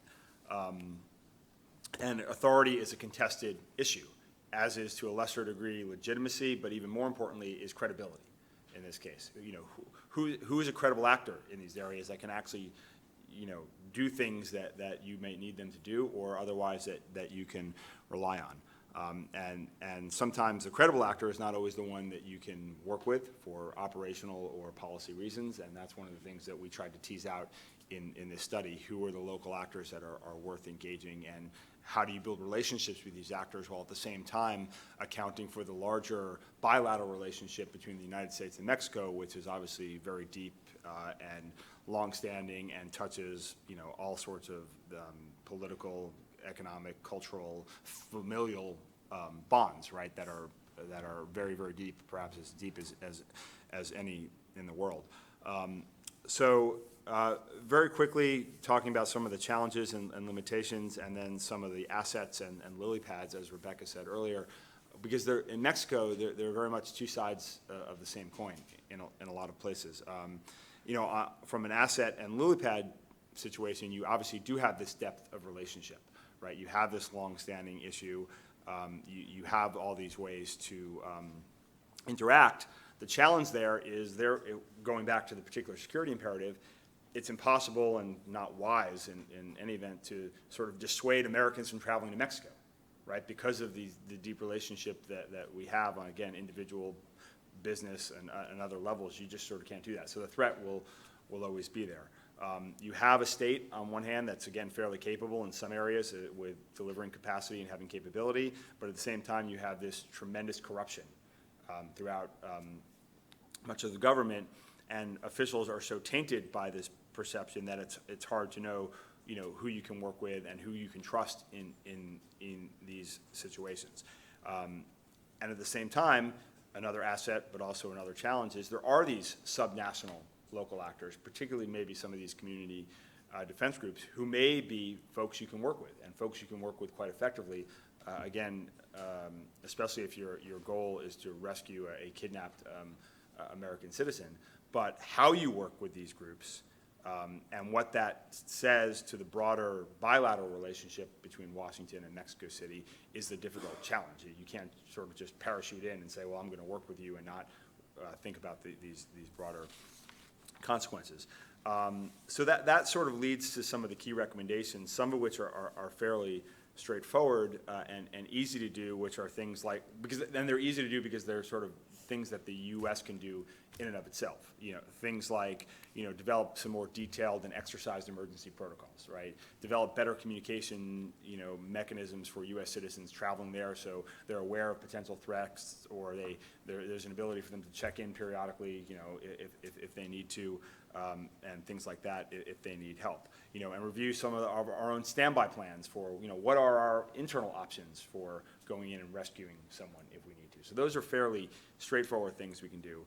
The harder things are, and this gets back to Katie's point as well about there being recommendations across a number of these studies, is local actors, identifying them. Who are they? What capabilities do they bring to the table? How can we, on an ongoing basis, engage with these local actors so that we feel confident that we're able to work with them should a crisis arise? What is reaching out to these local actors at a sub-state level due to the broader bilateral relationship, and how do we navigate that? And so these are some things that we should think about now, so that when we do have an incident we have to respond to, there are these things in place, because building these relationships, making sure that these groups that we point out, whether in civil society or elsewhere, have the ability to interact with us is a trickier problem. So I'm one that's very interesting, because again, oftentimes it's those people on the ground that actually have the most capability, have the most credibility, but there are reasons why we haven't worked with them or can't work with them, and those are the hard questions that I think we tried to struggle with during this exercise, and look forward to comments and thoughts about as we go on. Thanks, Mark. So what I want to do now is turn to our guest panelists to look at this from the various levels that the United States engages with these countries and approaches it. And I'm going to start with Lauren. And I'm just going to ask Lauren, you've worked at the National Security Council, up in the Secretary of Defense's office, so at sort of the highest level of policymaking. These are two very different environments where fragility is sort of the umbrella term, but there are really, really different dynamics going on. So what are some of the choke points for the U.S. on a policy level that makes these security imperatives so hard to address? Why have we struggled with this so much? It's a great question, and as I was listening to you guys go over your recommendations for your cases, I just kept thinking how critical these sorts of reviews are in order to point out some of the flaws in our process. So as Alice asked, I want to go over some of the policy choke points that we see at a new term I learned this morning, the coffee breath sauna of the Situation Room, which is just, I stole that term and it's fabulous. I want to keep using it because that so describes the crisis dynamic of what the Situation Room is like, where you're stuck in there with many senior leaders over long periods of time in a crisis. And so both of these are quite different, but there's a lot of similarities both in these two cases, but also in the other cases in the study, in how the Situation Room might react or might be held back from reacting to them. The first that I'll touch on is that in a crisis, it's quite easy to assume that the most accessible partners that we have, either in the Ukraine or Mexico or in the other countries being studied, that those partners are good and that they are as qualified and as capable as U.S. Assets, that they have our best interest in mind, and that they have very good absorptive capacity for assistance in whatever partnership we want to offer them. And that assumption, just frankly, is rarely true, as is the assumption that we as the United States are necessarily really, really good at the kind of assistance that we might want to offer. We're good at many things, we're not good at everything, but in a crisis situation, the dynamic tends to be, well, you know, the Ukrainian military is perfect and we are perfect at offering this kind of assistance, and therefore we should move out. It's usually much more complicated than that. Secondly, in a crisis dynamic, there tends to be a do something, anything at all, because the press is asking you, because your partners are asking you, because NATO is asking you.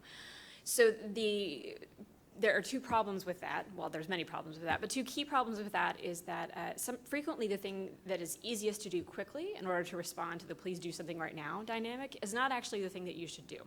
Like in the case of security assistance, sometimes the things that you can provide to partners overnight or then in the next few days is not actually something. Things that they need will take a long period of time. And in both of those cases, sometimes what you would like to do, you don't actually know how long it will take over the long term to implement in any form. There's a tendency in a crisis to focus on what is actually happening. This happened a lot in the first Ukraine crisis, and try to prove who is at fault, what is the actual dynamic on the ground, who are the actors, what is the narrative that's going on. And that's a good impulse to have. That's why we have an intelligence community and intelligence partners. But when you're focused on the proof of what's going on, you're far less focused on, and then what do we do about it? We saw this in Syria. We saw this in Ukraine. We see this in many other environments. And I think that dynamic will become even increasingly more difficult with the information warfare capabilities that some of our adversaries are developing. And that's linked to the United States. It's interesting to have watched this throughout several crises in my experience. We tend to assume that our version of a narrative in a crisis is very obvious, that our righteous view of what we want to do in a given crisis is so obvious that we don't actually need to explain it that much. But then you find out that our European partners don't necessarily see things the same way, that our partners on the ground in the Middle East or in Mexico or elsewhere don't necessarily see that in the same way, less because they wouldn't necessarily agree with you and more just because you haven't made the case consistently in the case of that crisis. So while proof is something that I don't think we should wrestle with for too long, I don't think we should lose sight of the need to talk about why is it we have a security imperative to take action in a crisis. There is an interesting allergy at a senior policy level to planning and practicing what you may do in a crisis, because there's a tendency to assume that our capabilities are so good and that our people are so smart and that our access and reach around the world is so amazing that we can indeed respond to any crisis easily and responsively. And a lot of that is true, but not always. And many of us who have worked in the DoD planning world know that nobody shows up for the planning, but everybody shows up for the crisis. We need more people to show up for the planning. point that has been made at all of these conferences since the beginning of time.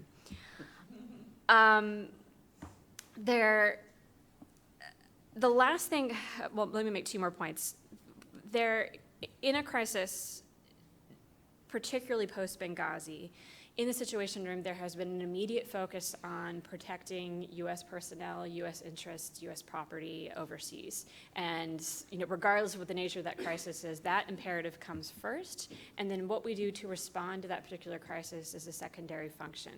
And that's a great instinct to have, but I would argue, and I think others would argue, that that dynamic should actually be flipped in thinking about what is our security imperative that we need to respond to, and then how can we respond to it in a way that is protecting of our people on the ground, that is keeping the interest of ourselves and our partners in the highest priority, but not immediately locking down all of our possible ability to respond before we've even thought about what we can actually want to do in a given theater.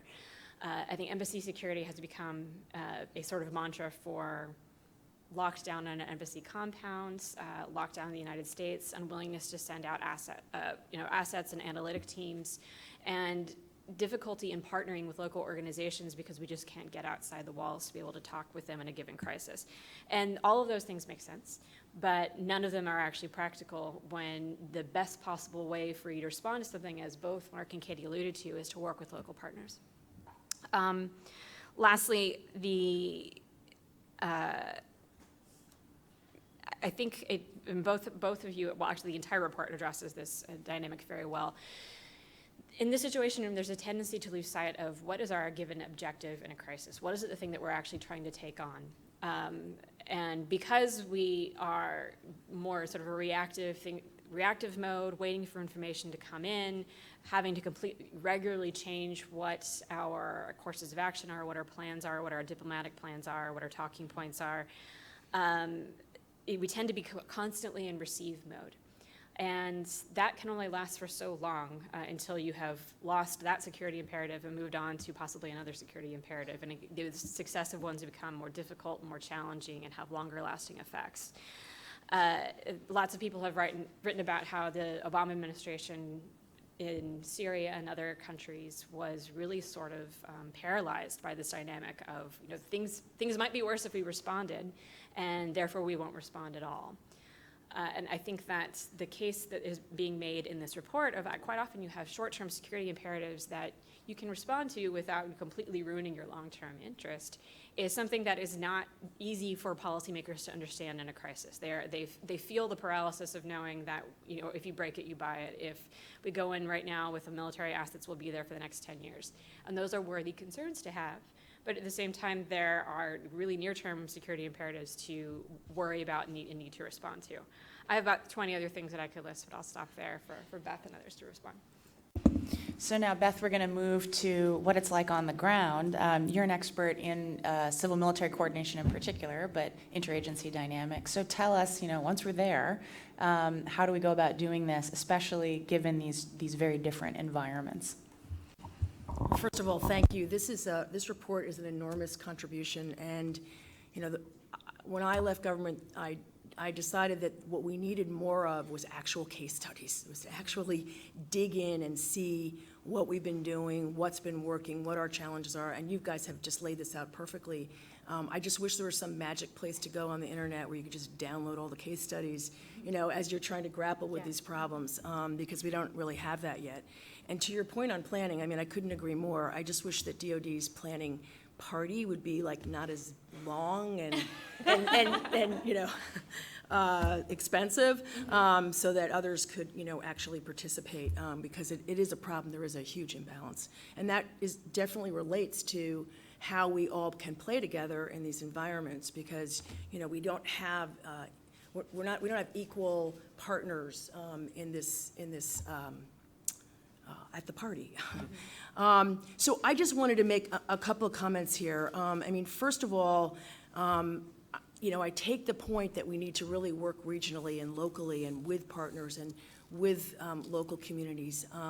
But the fact of the matter is, in all of these cases, we have to do both top-down and bottom-up. We just don't have the luxury of bypassing the federal government and just trying to work locally, we find ourselves in all kinds of difficult circumstances if we do that. So that means that, we do have to deal on the federal level, both in Mexico and in Ukraine, with this whole problem set around accountable governance, around transparency, around reducing corruption, around building the capacity of the government and the security sector.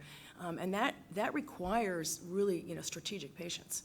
And it requires a really dedicated and persistent effort that isn't just reactive to that crisis at that time. And everybody can play in that. I just was reminded in the early days of Ukraine that there was a perceived need that was identified in the early days at the White House, that we really needed to help the Ukrainian government get their messaging together, particularly through the national security actors. And as it turned out, they said they wanted this one particular guy at USAID who worked for the Office of Transition Initiatives to go right away to Ukraine. And he was on a golf course on a well-deserved break in Indonesia, didn't have any winter clothes, and they said, we don't care, get him there. And when he arrived, there was a military information support team, a MISS team, that had arrived separately without either one of them knowing that they were going to be arriving with the task of helping the National Security Council and the Ukraine government trying to get its messaging together. And that, to me, illustrates, really a problem, right? Because we have to get together before, and what you said, when we react to crisis, we're not always putting our best foot forward. So anyway, top down, bottom up. And the bottom up means empowering civil society. It means dealing with media that you spoke about. It means connecting military and law enforcement to civil society that we're empowering, and making sure there's a dialogue there. It means what you talked about very importantly is connecting the local government quote-unquote bodies, if they exist, to each other. And we found that in actually doing that in Syria was pretty powerful. And that was a very deliberate effort to make sure that we weren't just, enabling capacity in one little area and then in another area, and they were not actually being able to grow stronger by working together and sharing what was happening together. So I think that's really, really important. Specifically on Ukraine, one of the things that we did early on and we decided to do was to try to build some social cohesion in these communities in the East. And we did decide to do that through provision of kind of essential services, but really it ended up being humanitarian assistance. And what you alluded to was, well, it might be easy to say, let's do that, but that means that you had to empower and actually train civil society organizations to be able to deliver humanitarian assistance with all of the baggage that comes with that Nancy Lindbergh alluded to, which means you're a subject of attack, your potential targets. I mean, there's a lot that goes into that. So every time we think about let's do this or let's do that, we really have to think about how complicated each one of those sets of activities and programs are. On Mexico, private sector. This administration in particular is very interested in how we are going to leverage the private sector in various places, and we don't think about that enough. And so can you talk to us a little bit about sort of what authorities and tools we know Kidding have at our legal disposal, and what kind of changes we might need to make? Sure. There we go. So first of all, thank you to Rebecca and to all the authors and to you, Alice, for getting to participate in this excellent report in this process. It's really been comforting in some ways to, first of all, see that our little research center over at NDU is not completely crazy, that other people appreciate and see many of the same problems. And it's somewhat encouraging that there is a growing network of people who are really attentive to these issues and across different agencies and at different levels. Makes it conceivable that we might actually begin addressing them. So with security assistance,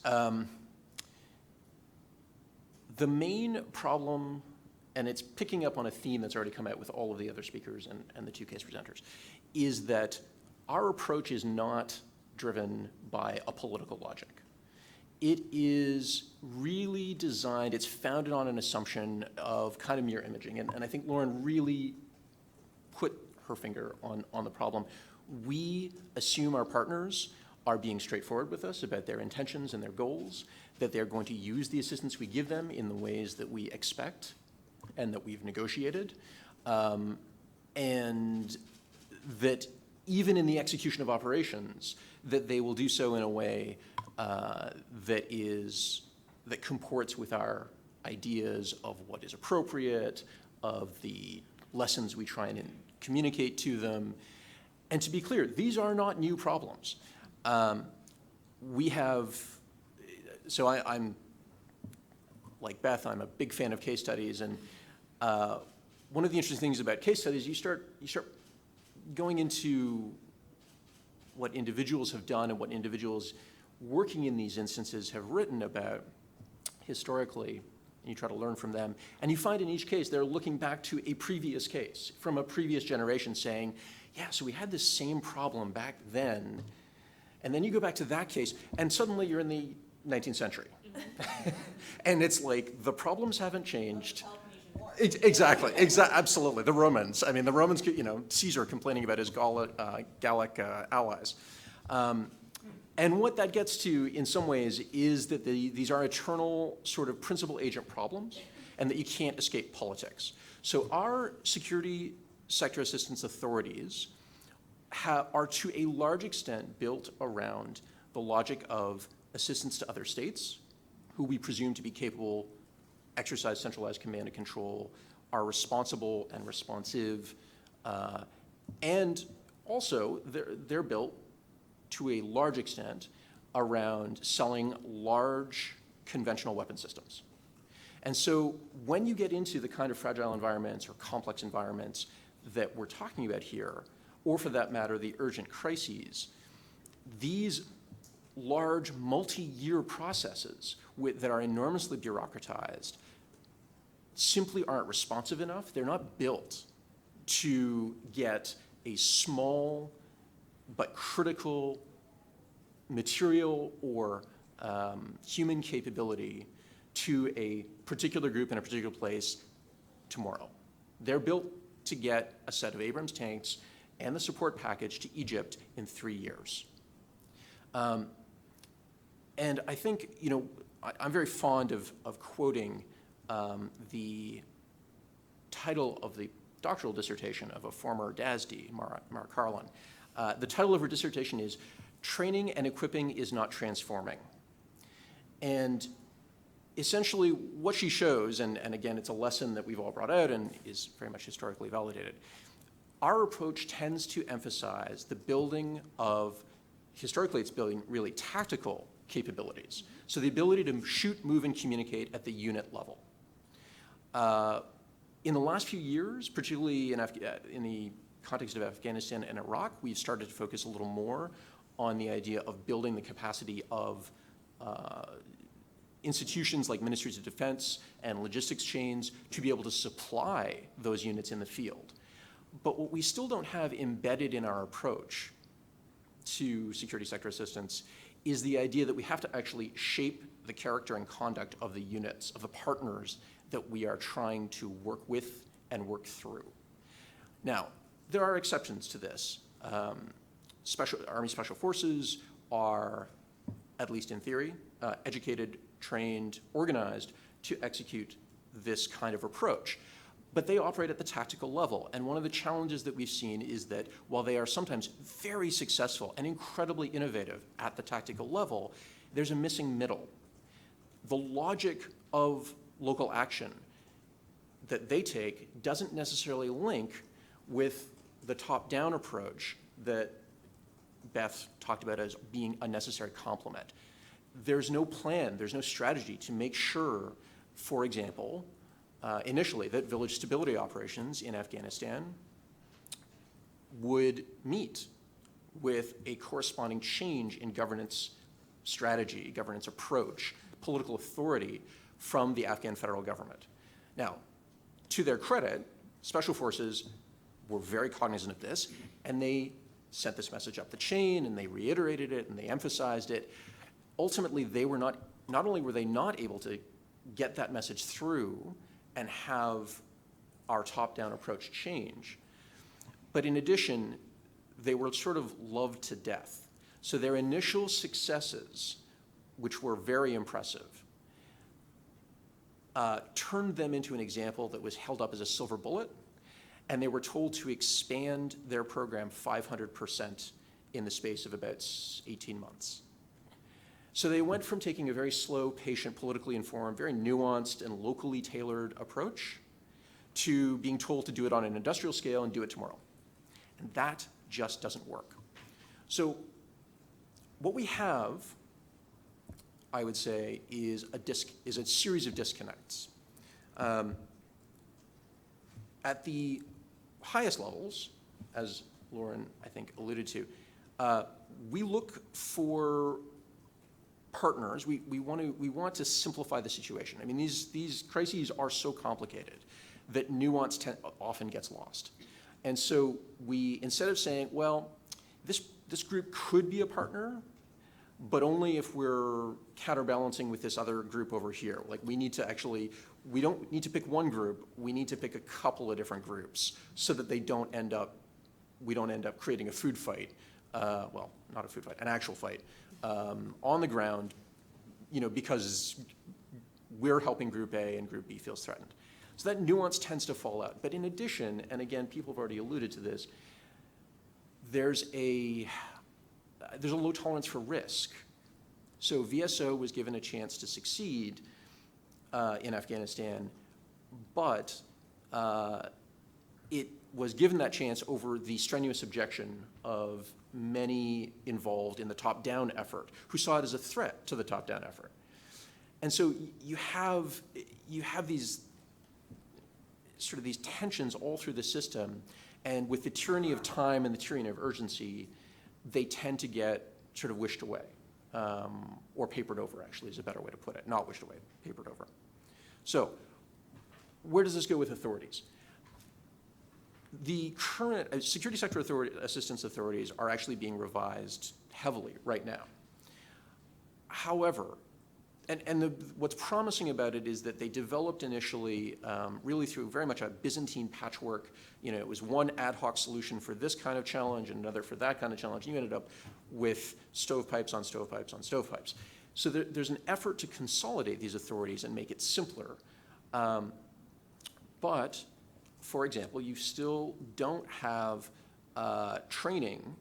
You don't have a program, an understanding of the role of senior defense officials embedded in embassies to have the kind of regional knowledge and have the kind of interagency connectivity, even within the embassy, that you would want in order to be able to foster the kind of holistic approach that others have talked about, including in an emergency. Because this is really, I think, the challenge, is that the structure of our authorities and the structure of our responses or our tools to respond are such that we tend to end up applying templated silver bullet approaches to very specific context-sensitive challenges. And then we're surprised, shocked, appalled when all those resources end up having counterproductive effects. So I do like to reward folks for actually coming in person to these events. So I do want to make sure we can ask a couple of questions. I'm looking at Sarah and Rebecca. Yes, they're saying yes. So if you could stand up, ask as pithy and succinct a question as you can in the form of a question, that would be very helpful. Although right now I'm not seeing any hands. Really? All right. Thank you, sir. I think we have a microphone coming your direction. Hi, my name is Anas. I'm Syrian national. I'm now doing internship in the Syria Institute. Speaking of the good relation or the successful stories of cooperation between armed forces and societies, there is a success story in Iraq, was the Sahwat, or the wake-ups. I think it was designed by General Petraeus, where they managed to negotiate a plan with the Sunni society west of Iraq, where at that time was ISI, Islamic State in Iraq, was thriving, and they were doing horrible things. And in a matter of 3 months, they defeated all the radical troops there. My question is that now we're seeing this happening again in Syria. Americans are dealing with the Kurds. Now they are dealing with the Arab tribes in the Badia. Is there gonna be clash soon between, mainly that there is a conflict between the Arab and the Kurds in, when it comes to some of the areas because of ethnic cleansing or the things that are happening now in Syria? So how things are gonna evolve there, this is my question.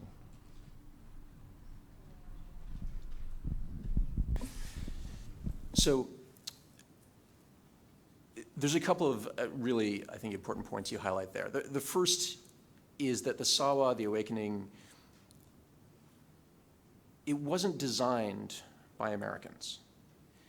If anything, it was that we realized that this was possible. So the earliest outreach from a Sunni tribe to American forces to cooperate against extremist groups in Iraq was in 2004. It took multiple years before we said yes and seized the opportunity in any real way. And it had to do, the reason for the Sawa, the reason the awakening happened, had as very much to do with internal, very context-sensitive Iraqi politics in that part of Iraq, in Anbar, and the way that the Islamic State in Iraq was conducting itself.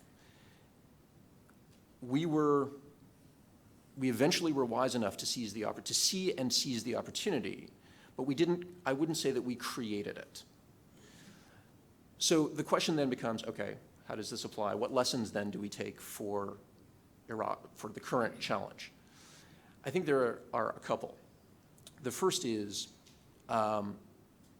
if you think about the dynamics that led to Sunni alienation in Iraq in the first place, a key lesson is the people you arm are the heart of your strategy, whether you like it or not. If you help a particular actor, if you make them, whatever your intent, if you empower them to be the man or woman on the block with a gun, then as far as everyone else on that block is concerned, that is your strategy. And that's how they're going to understand you. And that's how they're going to interact with you. So we began in Iraq, again, thinking about the newly constituted Iraqi security forces as well. They're going to be their formal state of security forces. They will behave like proper state security forces, except, of course, they were deeply sectarian. It took us, again, a few years to really get our heads around that and begin adjusting our approach and trying to rein them in.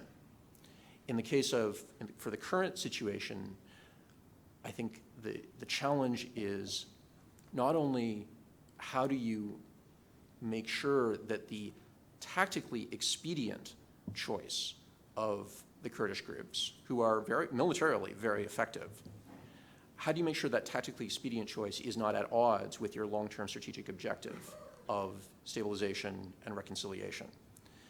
And along with that, in the case of Iraq, the Sawa was very successful, and we had at least operationally defeated ISI, right? However, again, it was a successful bottom-up strategy that was not met with a successful top-down strategy.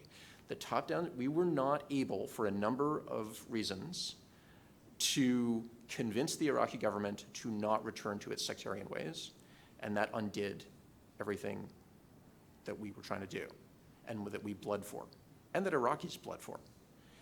So I think the challenge, and certainly there are lots of very smart people in DoD and everywhere else worrying about this. The challenge is, how do you prevent a return to sectarian fighting that just undoes all of your battlefield gains?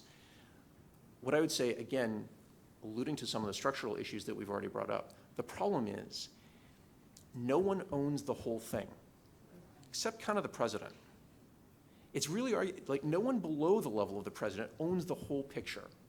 And so everyone has a piece of the puzzle, and they have a set of tools that are very discrete and are very bounded. And if these are different puzzle pieces, it's not clear that we've designed them to fit together. So that may not be an encouraging read, but that's the challenge. People are seized with it. The question is, can we redesign our tools on the fly? Okay, do you have any other questions? Yes, sir, in the back here.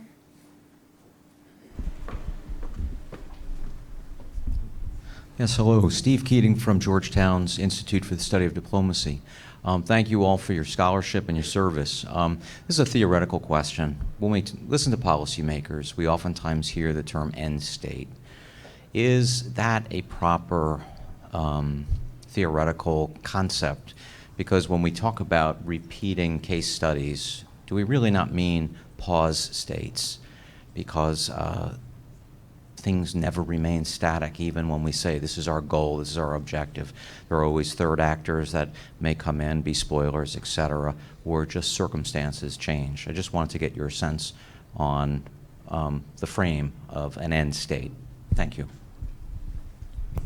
Theoretical questions have to be answered by people with PhDs, I think.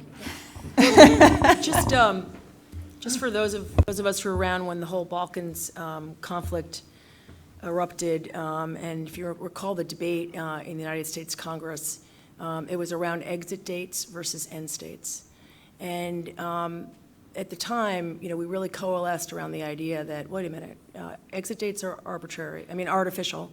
We really need to look at end states. And so I think that's where we all came, we coalesced around that idea of end states.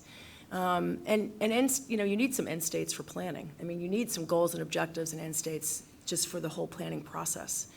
But increasingly, and yesterday actually, I was told that in an earlier work that I had participated in that is all about end states, that we should really reframe it, and it should be more, we should talk more about desired states. And that those desired states are, we hold out there, but that we have to constantly iterate and think about, what might be less desirable but acceptable. The British talk about what's good enough. So it's an interesting question, and I'm not sure what the answer is. Yeah, thanks. I would, I guess I'll try with the one PhD and you can do the other. I find the theoretical question. I think that issue and that tension was partly, what we were trying to focus on, because some of the issues here, we're not talking about the end state because the end state is either so far in the future or it's going to change so many times over the next day, week, month that it's, we have to deal with what is the situation now, and if there is a crisis, how do we respond to that situation with a particular toolkit? So there are other studies and other efforts that focus on what is a desirable end state, how do we get there? This is how do we operate in what is an uncertain environment with end states or desired states constantly changing, and how do we do it in a way that accomplishes a particular security objective, but at a minimum does no harm to that desired end state. Maybe doesn't improve things, but maybe that's okay to address a particular security imperative as long as we're not making the overall effort worse. Yeah, I would echo what Mark says here. I think that the whole project was a deliberate attempt to move away from focusing only on the end state, but rather to say sometimes you have to think about what's going to happen in the very short term, and you have to manage it so you can even have productive discussions about the end state. At the same time, though, being able to think critically about what potential end states look like and what the key elements of that are enables you to identify the trade-offs that you're willing to make or not make, which is this strategy will crush our ability to get to a stable Iraq or Ukraine, and so it's not worth the short-term gains. Or, the short-term gains, we're never even going to be able to talk about an end state if we don't, deal with this crisis, and so we need to roll back territory and we need to give weapons or not give weapons. And so I think a lot of this project was about defining multiple states along a trajectory and then thinking about temporal trade-offs there. So with that, I just want to thank our panelists for grappling with an incredibly complicated series of issues and two very complicated cases, and thank you all for coming. And stick around because our next panel is about the easiest of all the problems, Syria and the Middle East. morning, everyone. Thank you all for attending today's robust discussion on meeting security challenges in a disordered world. We're going to close today's rollout event with a deep dive discussion on the opportunities and challenges in the Syrian conflict. We did have an opportunity to look at the broader Syria-Iraq region and the perimeter countries in the study, specifically looking at the humanitarian imperative to respond to the significant humanitarian challenge residing there. But of course, there are many factors that play into the Syrian conflict. After 7 years, what began as a relatively peaceful uprising and now has manifested at a geopolitical, a regional, as well as a very significant internal set of issues that the United States and its allies and partners have sought to grapple with. At this point in the conflict, over 500,000 people have been killed. 5 million registered Syrian refugees are strewn throughout the region and into Europe. 6.3 million are internally displaced within Syria itself. 4.6 million of those individuals are in hard-to-reach and besieged areas. So very significant humanitarian challenges, but we also wanted to take an opportunity today to unpack some of the broader issues and objectives in play in Syria with a very distinguished set of panelists who bring a range of expertise and different lenses to this issue set.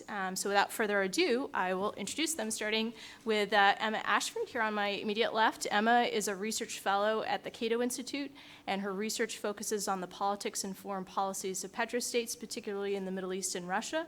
She was formerly a pre-doctoral fellow at the University of Virginia and holds a PhD in foreign affairs from the University of Virginia. To her left is Kimberly Kagan, who is the founder and president of the Institute for the Study of War.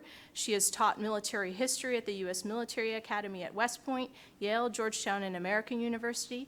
She has served as a senior advisor to General Allen, General Petraeus, and General McChrystal during their tours as the International Security Force Assistance Force commanders in Afghanistan, including serving 17 months in Kabul, where I had the great fortune to first meet her.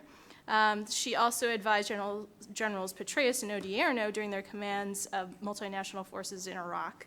She has contributed to several strategic assessments and reviews of the wars in Afghanistan and Iraq and received a PhD from Yale University.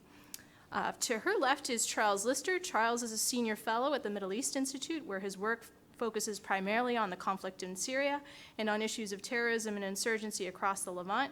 Since September 2016, Charles has managed the Middle East Institute's Countering Terrorism Project.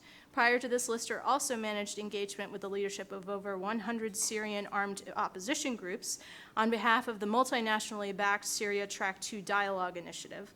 Charles has previously held positions as a visiting fellow at the Brookings Institution's Doha Center and as head of MENA at IHS Jane's Terrorism and Insurgency Center. He has written extensively on the Syrian insurgency, including a number of books, and received an MA from the University of St. Andrews. And finally, but certainly not least, we have Mona Yakubian, who is currently a senior policy scholar at the U.S. Institute of Peace. She served as Deputy Assistant Administrator in the Middle East Bureau at USAID from 2014 to 2017, where she had responsibility for Iraq, Syria, Jordan, and Lebanon. Prior to joining USAID, Ms. Yakubian held several positions at the Stimson Center, at USIP, and at the U.S. State Department. She was a Fulbright Scholar in Syria, where she studied Arabic at the University of Damascus from 1985 to 1986, and earned her MPA from Harvard University's Kennedy School of Government. And I am Melissa Dalton. I'm a senior fellow and the deputy director of the International Security Program here at CSIS, and so pleased to moderate today's discussion on Syria. So to start with first principles, and one of the first questions that we endeavored to grapple with through our case studies was what really matters about this conflict, and why should the United States be paying attention to it? And I'd love to start with Mona to get her views. Great, thank you, Melissa, and thanks to CSIS for including me. Congratulations on this report. I think it is enormously important. Syria, I think, in many ways is the poster child for a disordered world, and we really do need to understand how to operate in challenging environments such as the one in Syria. I think Syria is important really for two reasons. First, I think the counterterrorism threat, the terrorism threat that the U.S. homeland faces, the presence of ISIS in Raqqa, the battle for Raqqa was formally kicked off yesterday, the actual battle for Raqqa itself. There's been lots of shaping operations prior. It won't be over once Raqqa is taken. Deir Zor then looms next, I think, in the crosshairs, Mayadeen and other parts of eastern Syria. But I think from a U.S. perspective, there's an urgent need, actually, to be combating ISIS there due to the external operations planning that goes on in Syria. We continue to see attacks, most notably in Tehran today, which underscores ISIS's continuing capabilities. I don't think those are going to go away when it loses geography, but nonetheless, it's critically important from a counterterrorism perspective that we continue to spearhead the counter-ISIS campaign in Syria. So that's point one. Point two is that the conflict itself and all of the ramifications of this conflict, which are emblematic of what we find in this 21st century disordered world that we find ourselves in, are of such significance that they meet the threshold for being considered, I think, a strategic challenge to the United States. What do I mean by that? Well, certainly terrorism, which I just mentioned, but the refugee flows coming out of Syria, which are now over 5 million, and which have reverberations not only amongst Syria's immediate neighbors, Lebanon, which has the highest number of refugees per capita in the world, Turkey, which hosts the largest number of Syrian refugees, and Jordan. But we've seen reverberations of these refugee flows into Europe, threatening the cohesion of the European Union. And we've seen reverberations even in our own American politics. So I think in the past, humanitarian challenges were often considered to be sort of in their own separate basket, manageable, important, but the place for do-gooders to do the work.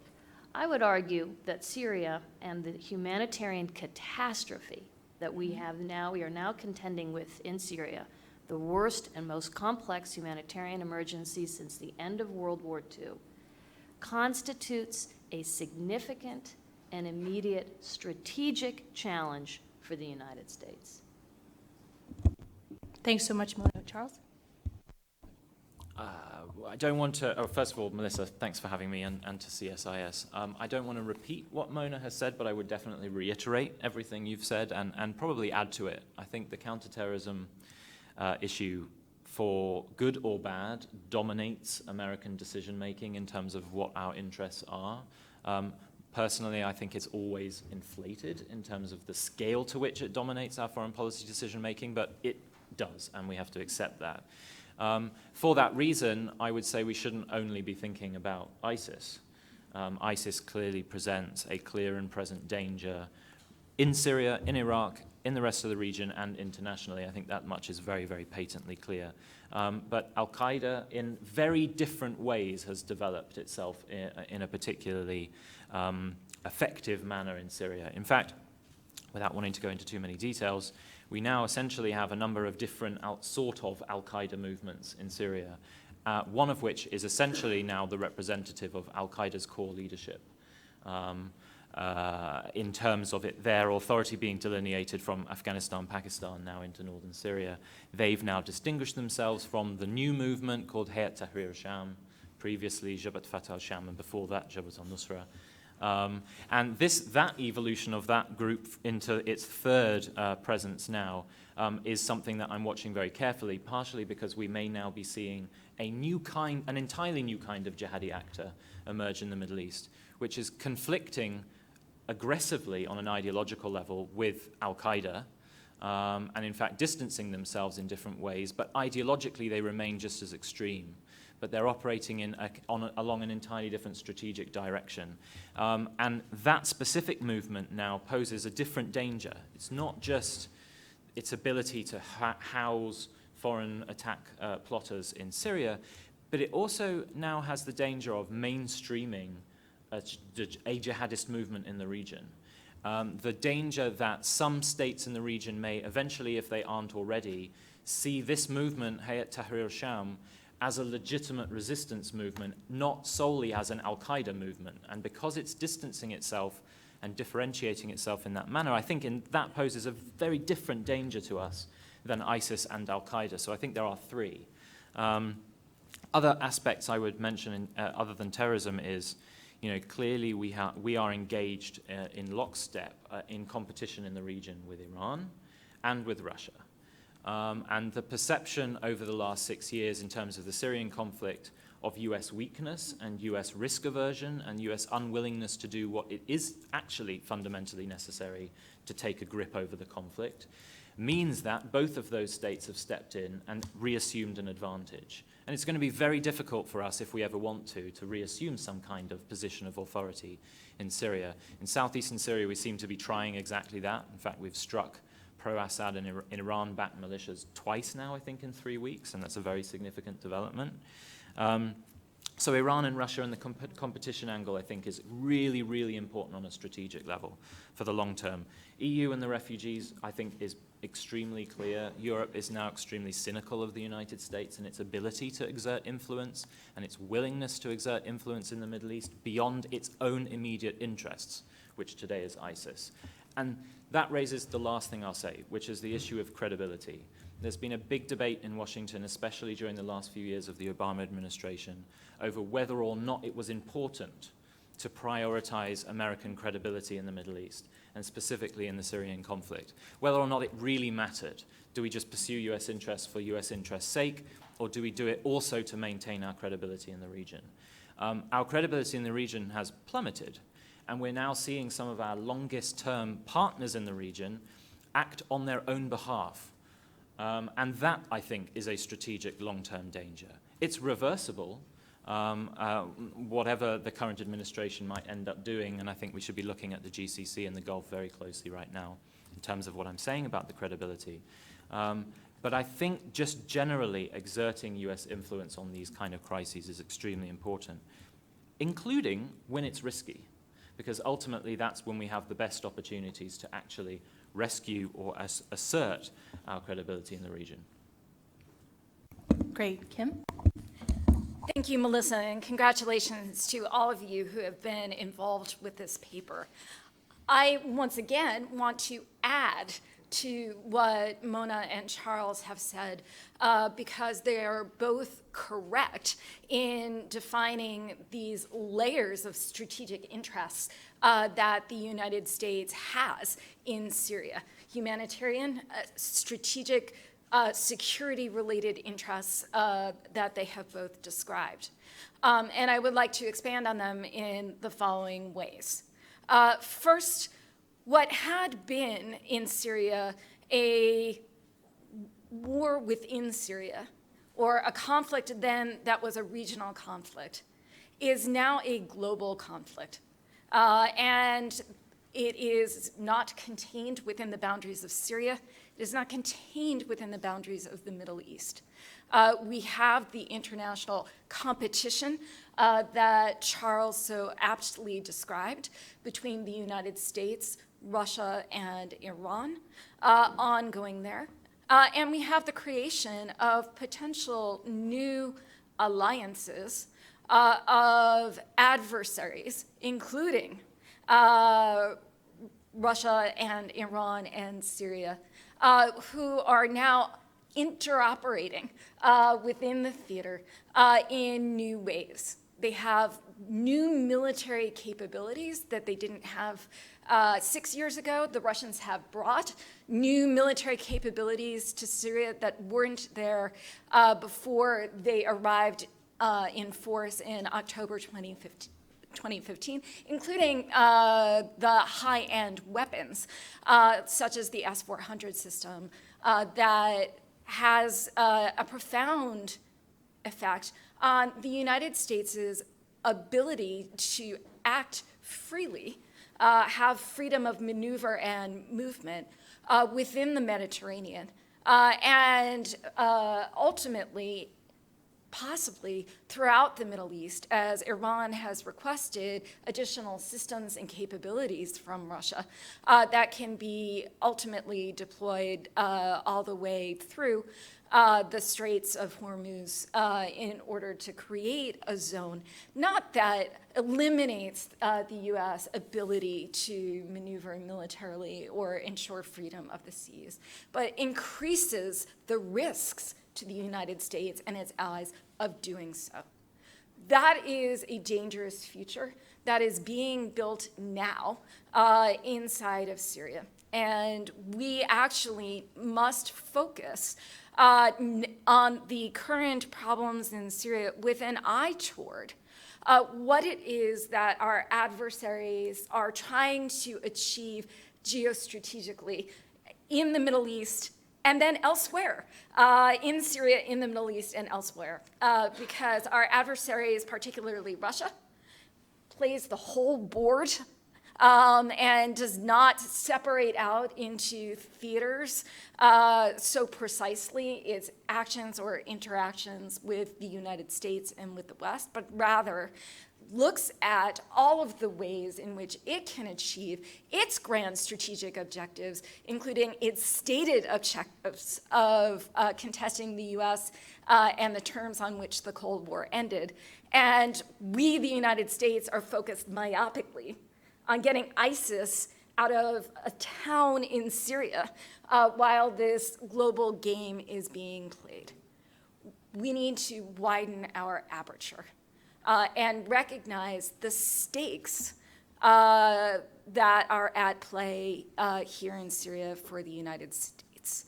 The stakes include all of those that Mona and Charles have listed, but also the ability over time to maintain some of the security for the United States that really goes beyond Syria itself.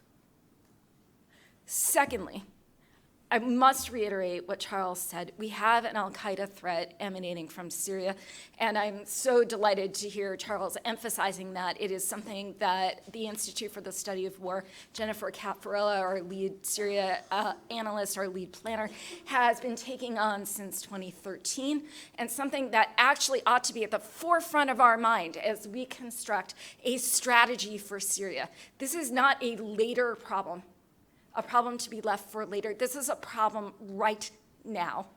We have recruiters from the al-Qaeda movement in Syria. I think we focus too much on groups. If we call al-Qaeda a movement with different groups within it, we actually see the spectrum of people who are involved with it. We have recruiters in Europe for al-Qaeda in Syria, from Syria. So we actually need to recognize that while ISIS is being very spectacular, al-Qaeda is using the opportunity to hide in the shadows, regroup, and reposition itself as a movement. And they are ready, able, and willing to extend far beyond Syria in their long-term goals. Those are now problems, and we should deal with them now. Great. So Emma, the three prior panelists have laid out some pretty high stakes and interests in their view that are at play for the United States. I'd be really interested in your view. Do you share a similar assessment? Yeah, thanks, Melissa, and thanks for the invitation to be on the panel. I suspect that invitation was probably because I'm going to say something very different than our other three panelists. While I appreciate what they say, I would argue that actually U.S. interests in the Syrian conflict really aren't that great. And this is the argument that we have been having since the start of the Syrian civil war. To what extent do we actually have an interest in trying to determine the outcome of that conflict? To what extent will it actually harm the U.S. regardless of what that outcome is? And to what extent does the U.S. actually have an interest in directly spending U.S. blood and treasure in order to achieve those interests? And the problem is that U.S. interests in Syria basically boil down to two things. It is some interest in containing the threat from ISIS or from other jihadi terrorist groups, but that's a relatively small interest. What we have seen over the last few months is that oftentimes the threat from terrorist groups is not necessarily linked to the fates of ISIS central inside Syria and Iraq. In fact, as that group becomes weaker in the Syrian conflict, they are more likely to employ the kind of asymmetric terrorist attacks that we're starting to see in Europe and elsewhere. The other interest that the US has in Syria, and here I agree with Mona, is we do have an interest in seeing that the Syrian conflict does not spill out and completely destabilize the region. But again, this isn't necessarily as big a problem as it's often perceived to be. And we don't necessarily have to get involved inside Syria in determining the course of the conflict in order to combat that problem. There are many other methods that we can use to try and handle the refugee crisis in the region, the refugee crisis in Europe and elsewhere. We can use law enforcement to handle the terrorist threat. We can use intelligence. We can use special forces and these other tools that we use elsewhere in the world where Al-Qaeda or ISIS is present. We can use regional humanitarian initiatives. We can help with refugee policy for local states, states in Europe, and we could even improve our own refugee policies, certainly from what the Trump administration is doing at present. All of that provides us a means to deal with those interests that we have in Syria without necessarily diving into what is, as various people have pointed out, an extremely complex civil war ourselves. People suggested here a couple of other interests that the US might have in Syria, and I sort of want to address those. The first is this idea of a reputational cost from the US not getting involved in Syria, that the US is losing credibility, or did lose credibility under the Obama administration by not diving into the Syrian conflict.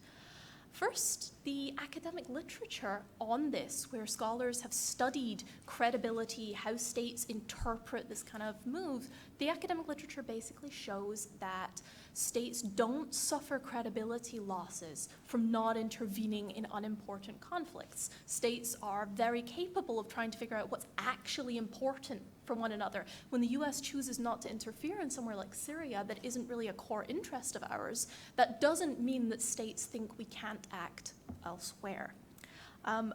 It's also worth pointing out, I think, that if our credibility in the region has plummeted, it's not just because of any non-intervention in the Syria crisis. If you look at, say, public opinion polling in most states in the Middle East, what you see is that the US invasion of Iraq in 2003 is when the decline in public support for US foreign policy started. It escalated and accelerated with the US intervention in Libya that went so horribly wrong in 2011. So our credibility in the region may have less to do with non-interference than the times that we have actually tried to interfere and failed to stabilize the region. And then finally, I just want to address this point of adversaries making gains in Syria, that Iran or Russia are making major gains in Syria, and that this is something the US should step up to prevent. And I want to bring it back to this question of interests. So if the US has very few interests in Syria, in a fairly marginal state that we've not got strong historical ties with, that cannot be said for either Iran or for Russia, and it explains why both are so heavily involved in this crisis. Put it simply, both Russia and Iran will always have more to gain from intervening in the Syria conflict than we do. And so even if the US steps up its involvement in Syria, say we decide to arm more rebel groups, say we decide to get directly involved militarily, it's likely that states like Russia or Iran will simply step up their own intervention and response. The crisis will continue and the civil war will last for longer than it would have otherwise. That's not the way to deal with our actual interests, which are trying to hope that we can move towards regional stability and prevent the growth of extremist groups in these spaces. So I'll stop there. Great. So as I said, we wanted to bring together a range of viewpoints on the panel. I think there is some consensus that there is, even if narrowly defined, some interest in Syria. So, and the debate perhaps is on the level of involvement and how you respond to those interests, even if narrowly defined. So kind of building from that, if you recognize that the United States has at least some objectives or interests in Syria, how do we begin to prioritize those? Because that's something that we don't do terribly well, but perhaps we ought to think about, particularly in a conflict as complex as Syria. So if, going back to Mona, and how you kind of laid things out, and having heard the other panelists' reactions, if you were sitting on the National Security Council staff and advising the administration on how to prioritize its objectives, what are the trade-offs that you would illustrate amongst them, and how would you prioritize them? So I want to first respond a little bit to my fellow panelists, and in doing so, I think I can also begin to respond to the question, Melissa, you laid out. I certainly agree we need to be wary of inflating the threat from ISIS. And in fact, I think this was a hallmark of the Obama administration, was in fact to put the threat of ISIS in its proper context. What's changed, I would argue, is I think in the current administration, there is a very real danger of significant overreaction should we have a Paris or Brussels-style attack here in the United States. And in that context, I would argue that, in fact, those types of attacks could potentially pose an existential threat to our democracy. So let me first make that point. Secondly, with respect to real power or great power competition inside Syria with Russia and Iran, for sure, we need to acknowledge these key stakeholders and the gains that they have made inside Syria. That said, I think what is alarming to me is what appears to be a growing willingness on the part of the United States to engage in a proxy war with Iran inside Syria. I think that is extraordinarily dangerous. I think that, in fact, if you were asking me, and I'm on the staff, I would be recommending that we need to actually look to de-escalate this conflict for precisely the reasons I laid out initially, that the conflict itself and all that comes with it, the ungoverned territory, the groups such as Al-Qaeda, and I'm quite fascinated by Charles's point about this third iteration of Al-Qaeda and the mainstreaming of jihadism. It sounds fascinating. I'd like to know more, but it certainly rings true. These are enormous threats. The proliferation of conflict in Syria today, the continuation of engaging in this escalation ladder in which we are not going to win, I think is highly problematic. I think we need to really come to grips with the fact that, yes, Bashar al-Assad is a horrific dictator who has committed atrocities against his own people. No question about that. But we also need to have a clear-eyed view of where the conflict stands today. With the entry of Russia in 2015, with the taking of Aleppo, it's very clear that the regime is now consolidating its control over that western spine of Syria.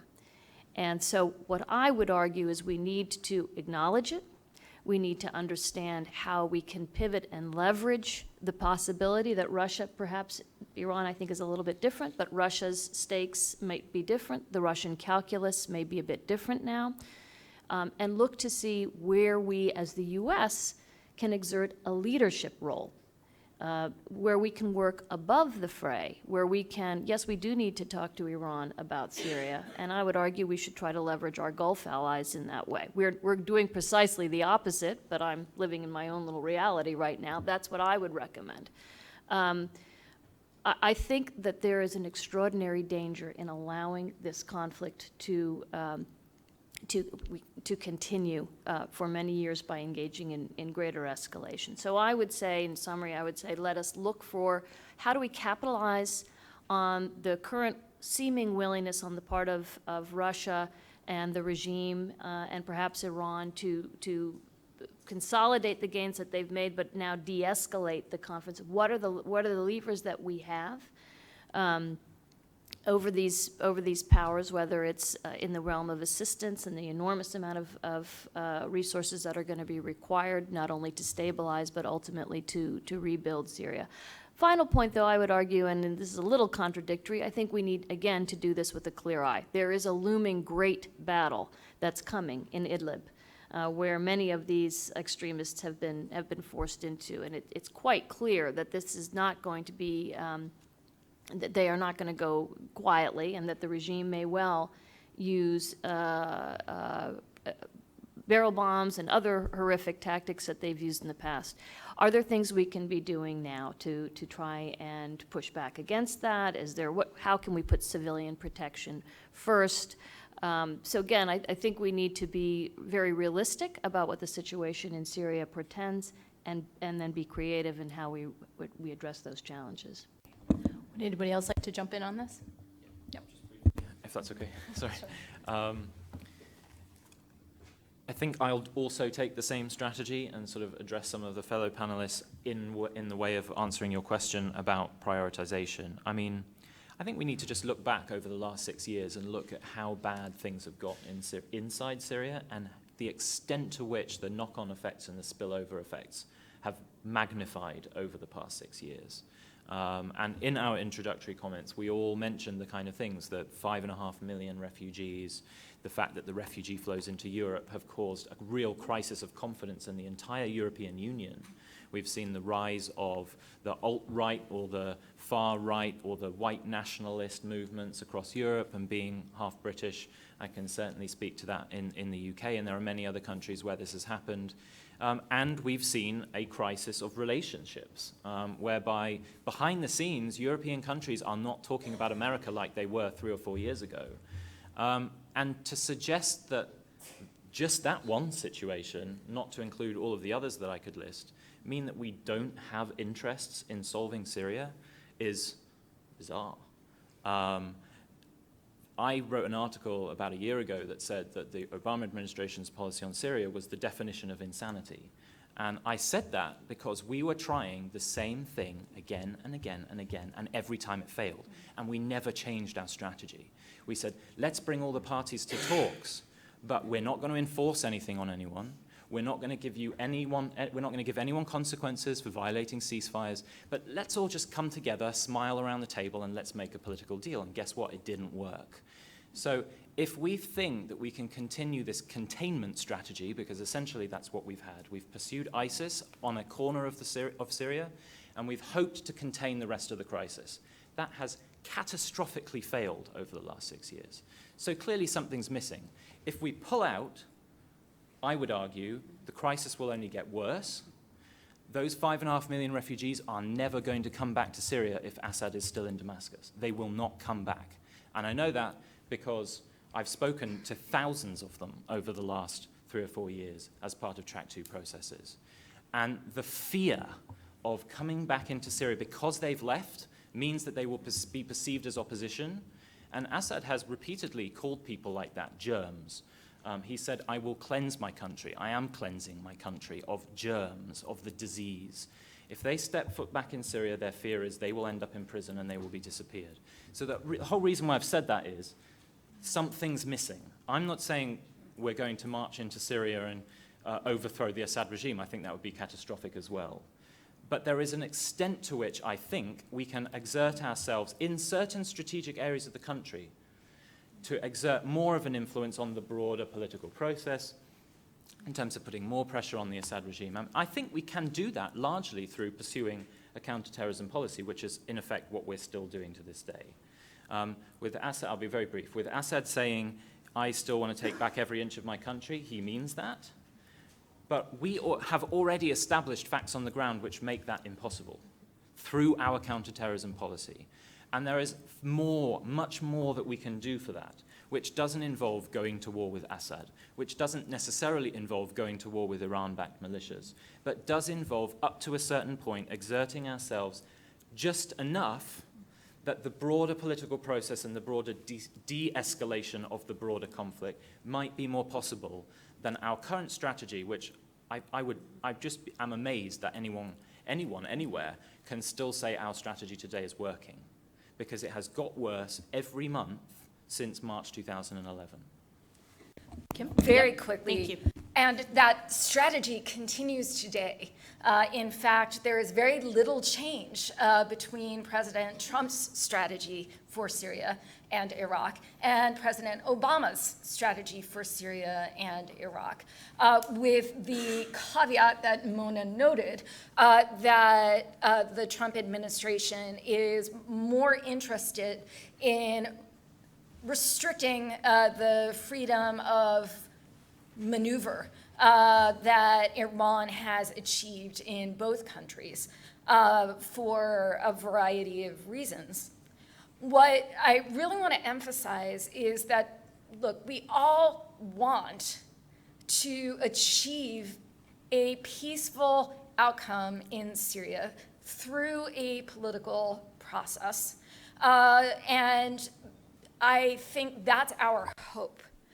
The question is, how do we ensure that that happens in a way that stabilizes Syria over the long term, rather than creating a false sense of immediate ceasefire that actually erupts into a virulent conflict that extends for generations. We are at risk if we de-escalate too quickly and do not recognize the malign intent of actors such as Assad, Iran, Russia, Al-Qaeda, and ISIS, none of whom actually want the war to end quickly on terms that are acceptable to the combatants who are fighting.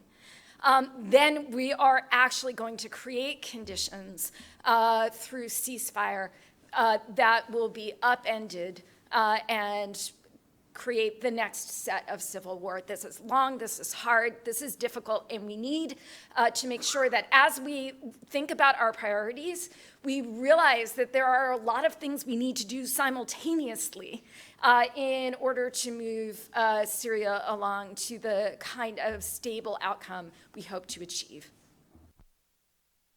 Yeah, just quickly. I don't agree that the Obama administration strategy in Syria is a catastrophic failure. I think it was working at achieving the limited, narrow aims that the Obama administration was pursuing, which was to contain and then shrink ISIS. That has happened. ISIS is substantially smaller today than it was 3 years ago. And though we are no closer to a settlement in the overall Syrian civil war, we are achieving our counterterrorism aims, and that was the narrow aim of the Obama administration's strategy. I would argue that if we're going to talk about prioritizing our interests in Syria, we need to first think about what is practical, right? We can say that we want Syria to be a stable, Arab-governed democracy, and we can also say that we want a pony. That's not something that's achievable in today's situation. Instead, what we have is this extremely fragmented, politically, religiously segmented country that is not going to get stitched back together anytime soon. Assad may say that he intends to retake every inch of the country, but as Charles points out, that's not really possible anymore. But nor is it possible for any of the rebel groups, jihadi groups, the few more moderate groups that are there, to retake large portions of Syria. Right now, almost all of the fighting that's going on in Syria is geared towards taking the territory that will be left when US-backed forces go in and remove ISIS. So we need to focus not on military solutions. We shouldn't be focusing on getting the US more involved. And in particular, I would point out that US involvement in Syria has been practically the dictionary definition of a slippery slope. We started out with an extremely limited involvement where we armed and trained some rebel groups, and then sometime later, there were some special forces on the ground providing advising and support, and then those special forces ended up going into frontline combat situations, even though the Obama administration said that they weren't doing that. Now there are conventional forces. There are Marines manning artillery on the ground in Syria, and now we're having force protection issues where U.S. commanders on the ground are having to strike regime-allied forces just to protect the U.S. troops that are there. If we are not careful, even these sort of limited interventions that Charles is suggesting will end up pulling us more deeply into that conflict. So diplomatic solutions, whether it's working through Geneva, admittedly that is stalled, or more likely working through the new Astana process with the countries that are more deeply involved in the conflict, is the only way that we're going to actually stabilize the country in the long run. Great. So now that we've kind of mapped the debate on interests and objectives at the policy level, I'd like to zoom in on some of the immediate near-term operational considerations that the United States and its allies and partners need to address, given the interests and objectives that you all have laid out. And I'd like you to try to use some of the frame that we applied and suggested in the study, which is to look at this problem set, given the fragmentation at the state level, try to think in terms of trans-regional and sub-state, and in terms of security, capacity, and authority, if you can. Thanks. So the frame that your report lays out is very appropriate for Syria, because frankly, the only way that we can operate in Syria, the United States government, is in a sub-state fashion. We do not work with the government in Damascus. And so to Charles's point, in fact, we are doing exactly what you've laid out. The Obama administration has, and it does continue, and that is to say, stabilizing parts of Syria where the conflict has receded that are not under regime control. And there are some not insignificant parts of the country. A lot of that space has constricted, certainly in the north, because of the encroachment of extremist groups or the regime. But in the south, there's a fairly buoyant assistance program that goes on, not only humanitarian assistance, but actually development and resilience work that's happening in communities in the southern part of Syria. This is going to be essential in areas in which ISIS has been pushed out. But there are enormous challenges. So what are the challenges? One is, unlike Iraq, as I just said, we don't work with the central government in Syria. There is no UNDP analog in Syria. There's an extremely innovative multi-donor trust fund in Syria, of which the U.S. is one of the originating donors, along with Germany and the UAE. It's capitalized at around $200 million and has already done some fairly innovative work in the realm of water and food security, agriculture, et cetera. These are untold stories because of the security situation and the need to sort of protect those on the ground. But there's quite a lot of work going on there. Partners is the other key challenge. In Raqqa will be taken by a Kurd-dominated force. It is an Arab city. Who holds Raqqa? This is critical. What will the governance structures in Raqqa look like? We understand that those structures have to be representative of the local population, which is largely Sunni, and they can't be military dominated. They need to be civilian. So there are some really important challenges with respect to, again, security. This is the most dangerous and complex battle space perhaps in the world. Partners, who do we work with, and access. Because of Turkey's displeasure with our reliance on the Kurds, stabilization assistance in particular is hampered and cannot pass through Turkey. And so how are we going to get the assistance there?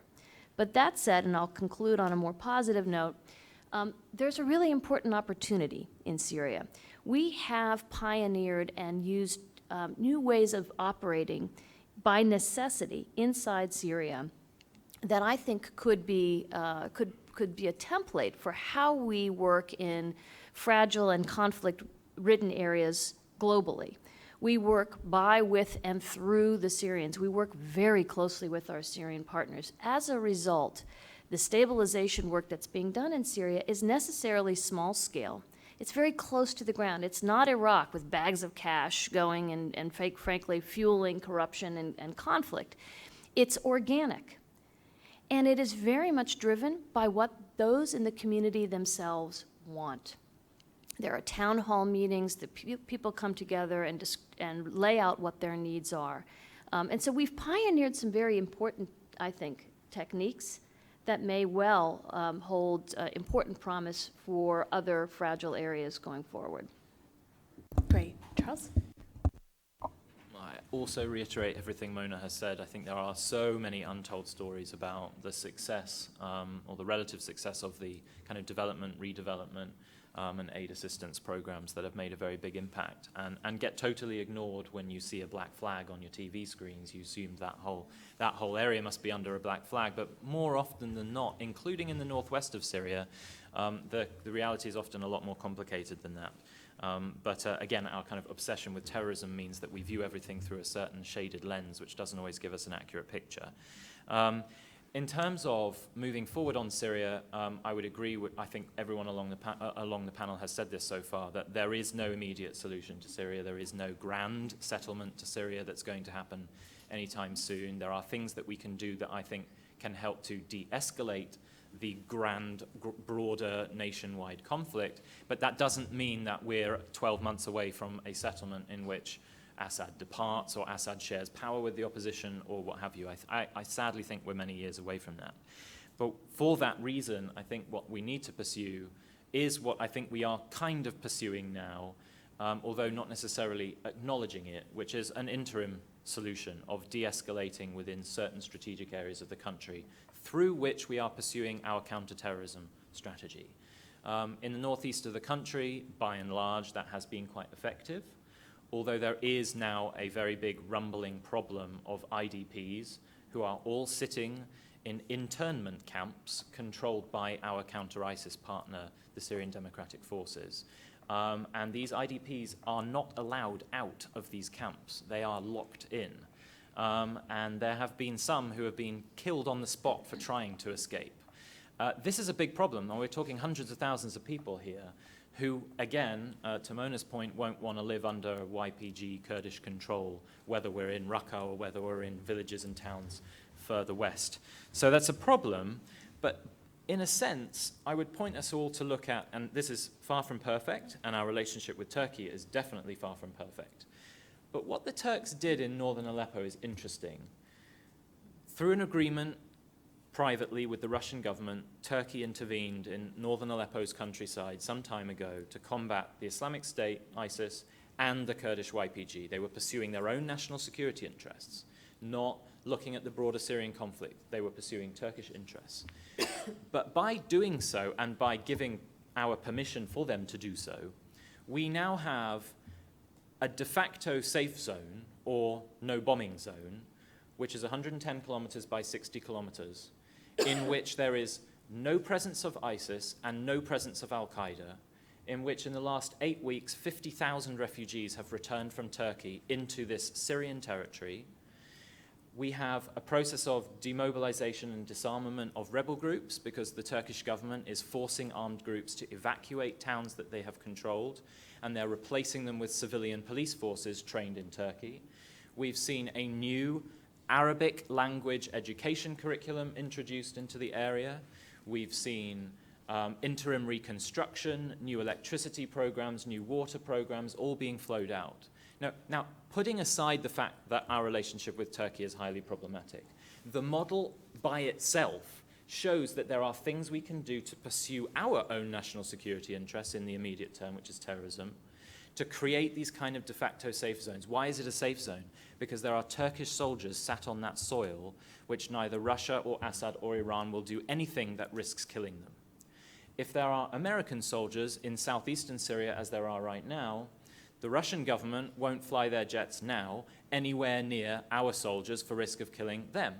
So there are things we can do to create realities on the ground that, yes, potentially in the immediate term escalate, but we have evidence that over time it de-escalates. And not only does it de-escalate, but it creates a reality on the ground which is not Assad control of territory, which does result in some Syrians coming back, which does result in some interim reconstruction that isn't funding the Assad regime, which for legal reasons is highly problematic, which then has a knock-on effect that tells Syrians abroad who are now refugees that maybe there is an interim solution, maybe one day we might be able to come back to our country. And there are other areas of Syria where this can be pursued. And I know the Jordanian government is interested in pursuing a very similar model in southern Syria. Whether or not the Lebanese government would ever be able to do that in small pockets of the West is a whole other question. But I know for a fact that the Turks are also interested in rolling that out in other small areas of the Northwest. So I think there are things we can do in the interim which just transform the broader picture of the conflict, will in the long term de-escalate. And when we're talking all the territory we're talking about right now is along borders. So one would hope weapons would at least slow their crossing across those borders to armed groups, which would then have an impact on de-escalating the conflict further in. So we're talking a long-term interim solution, but I think there are things we can do. Terrific. Kim? Clearly, one must work from the ground up in Syria because Syria is a fractured, failed state. And therefore, Mona and Charles have described that fracture very well. We at the Institute for the Study of War had embarked over a 2-year period on a series of planning exercises about the future of Syria and how to secure Syria from the Al-Qaeda and ISIS threat while protecting America's broad national interests, including securing the homeland. And in the course of this study, we learned many things. Let me just tell you, we went through about 20 courses of action, all of which failed. And we published our 21st, which we would say has a marginal chance of succeeding. So I don't want to paint this as a rosy and optimistic look at the future of Syria. But one of the things that we learned in the course of these planning exercises was that we don't and shouldn't make an a priori decision about whether we're building a unitary Syria or whether we're building components of Syria. We actually treated that as a neutral component of our end state. Rather, we wanted to talk about what conditions do we need to set in order to diminish the drivers of instability, in order to create conditions in which there was a coherent and acceptable opposition or set of opposition groups with whom we could negotiate that would survive on a battlefield that had remnants of ISIS and Al-Qaeda. And what we learned from that is that the task is big. You can fail 20 different ways, but that focusing that we absolutely must resist the temptation to imagine that we can just partition Syria or unify Syria. Rather, our strategy has to be focused on setting conditions in Syria. Point 2, one of the most dangerous infiltrations that Al-Qaeda makes and the Al-Qaeda movement makes is through subnational governance structures in Syria, and in particular through court structures in Syria. And in our stabilization war game that we conducted here at CSIS back in November, one of the things that emerged from our session was the need to make sure that governance in Syria at the ground level is municipally based rather than court-based, because Al-Qaeda has a wonderful modus operandi of penetrating into a court system and co-opting it into a increasingly radicalizing governing entity, and one that can remove from the battlefield or remove from the municipal space actors who would work for good. And so when we look at the kinds of things that Mona is describing, the reason why I think they're so important is that they've captured and kept and cultivated some of the municipal structure of Syria that actually has to be at the backbone of a long-term solution. Terrific. Emma, and then we are going to go to questions. Thanks. Okay, so I will answer the other half of the question. I will turn away from Syria at the subnational level and talk a little bit the transnational level, because I think we mentioned Iran and Russia several times, but we really haven't talked about the fact that Syria more broadly is a regional conflict in the most literal sense of the word. A lot of the early violence in Syria was actually fueled by regional states, not just Iran, but states that are nominally US partners and allies, like Saudi Arabia, like Qatar, even Turkey, a treaty ally, throwing a lot of weapons, a lot of money in training groups in Syria. And those groups often didn't want to work with one another. And some of the early fragmentation of the opposition in Syria has more to do with states that are relatively friendly to the US than it does to do with states that we typically oppose. And so part of the problem with solving Syria in the long run is going to involve getting all those regional states on board. It's not just the states that border Syria. It's not just Jordan and Lebanon or even Turkey with the refugee problems. It is all the regional states that have, to this point, backed actors in that conflict, feel that they have a stake in the outcome, and worry that if others in the region gain from some eventual settlement in the Syrian conflict, they will lose.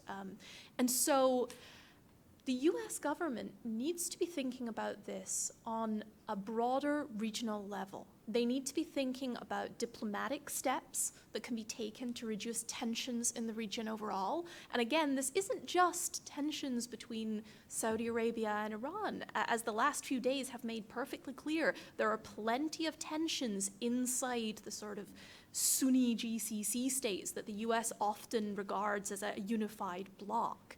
So the new administration needs to be thinking about how it can bring those states into the process of determining what happens in Syria, how it can reassure them that they're not going to lose a lot from some eventual settlement, and how it can try to diffuse tensions in the region more broadly. Unfortunately, I will say just as a last word, this is not the strategy that the new administration appears to be pursuing. They are cutting budgets for diplomacy, cutting budgets for humanitarian aid, and effectively pouring gasoline on the fire when it comes to tensions both between Iran and Saudi Arabia and between the Gulf states themselves. So we can talk all we want about detailed diplomatic transnational strategies to bring countries together and trying to find a solution to the Syrian conflict. But if this administration doesn't believe that that's a worthwhile endeavor, there's not really any prospect for success. Well, on that cheery note, I'm sure all of you came to a Syria panel discussion knowing that it would be uplifting. But I would like to have an opportunity to hear from you all as you have been patient throughout the morning. I am going to group questions into twos, so hopefully we can cover more ground. We'll start with the gentleman here in the front and the lady in the back next. And please identify yourself by name and affiliation.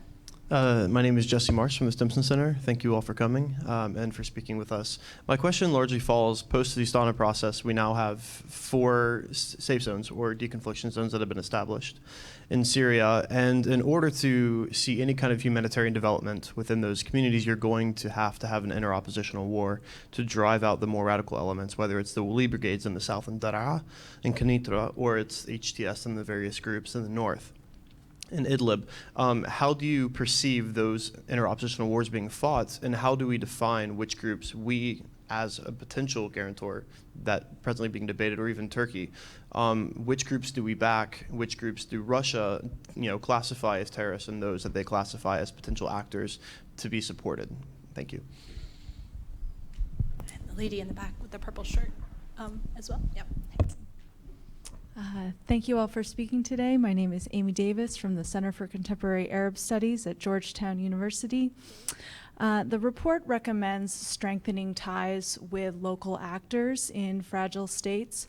To what extent are we as U.S. policymakers and experts willing to consider the devolution of significant authority, even sovereignty, to local actors in areas like Iraq and Syria? Two great questions. Anybody like to take a first crack? I'll give it a go. I could probably talk for an hour and answer the questions, but I'll try and keep it shorter. The first one, I mean, unless we're talking about fighting ISIS-affiliated groups, which is more relevant to the south for your question, I don't think it's at the moment in our interests to encourage more inter-opposition fighting. The reason why I say that is because the Northwest is a bit different. Despite, I think, one article recently written was suggesting that this isn't quite the case, but everything I've heard from people on the ground in Idlib and from INGOs who are operating in Idlib is that they can operate very freely still in the province. And just as they will sit with Free Syrian Army groups and with civil councils, they also sit with Hayat Tahrir Sham to arrange access to the entire province. So I don't think we have a problem right now in terms of humanitarian aid access into those kind of opposition territories. The big problem we have still is aid access into besieged communities. And I think the UN released a report a couple weeks ago or so which suggested that we just had the worst rate for like 2 years of the regime giving aid access into besieged territories. And probably the reason for that is because it's dropped off the media attention, and so no one's really looking at that anymore. So now the regime has put the barriers up and stopped aid going in. So that's a problem, but I would say I don't think it's in our interest to encourage inter-opposition wars. Although one caveat to that is the Turks have been talking with opposition groups, including a group called Ahrar Sham, about encouraging an inter-opposition war with Al-Qaeda in Idlib.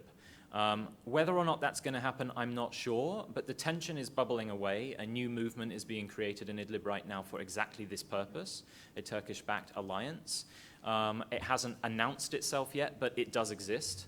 And so we may find ourselves in a position maybe 6 months from now where that might be more possible. Really quickly on the local ties.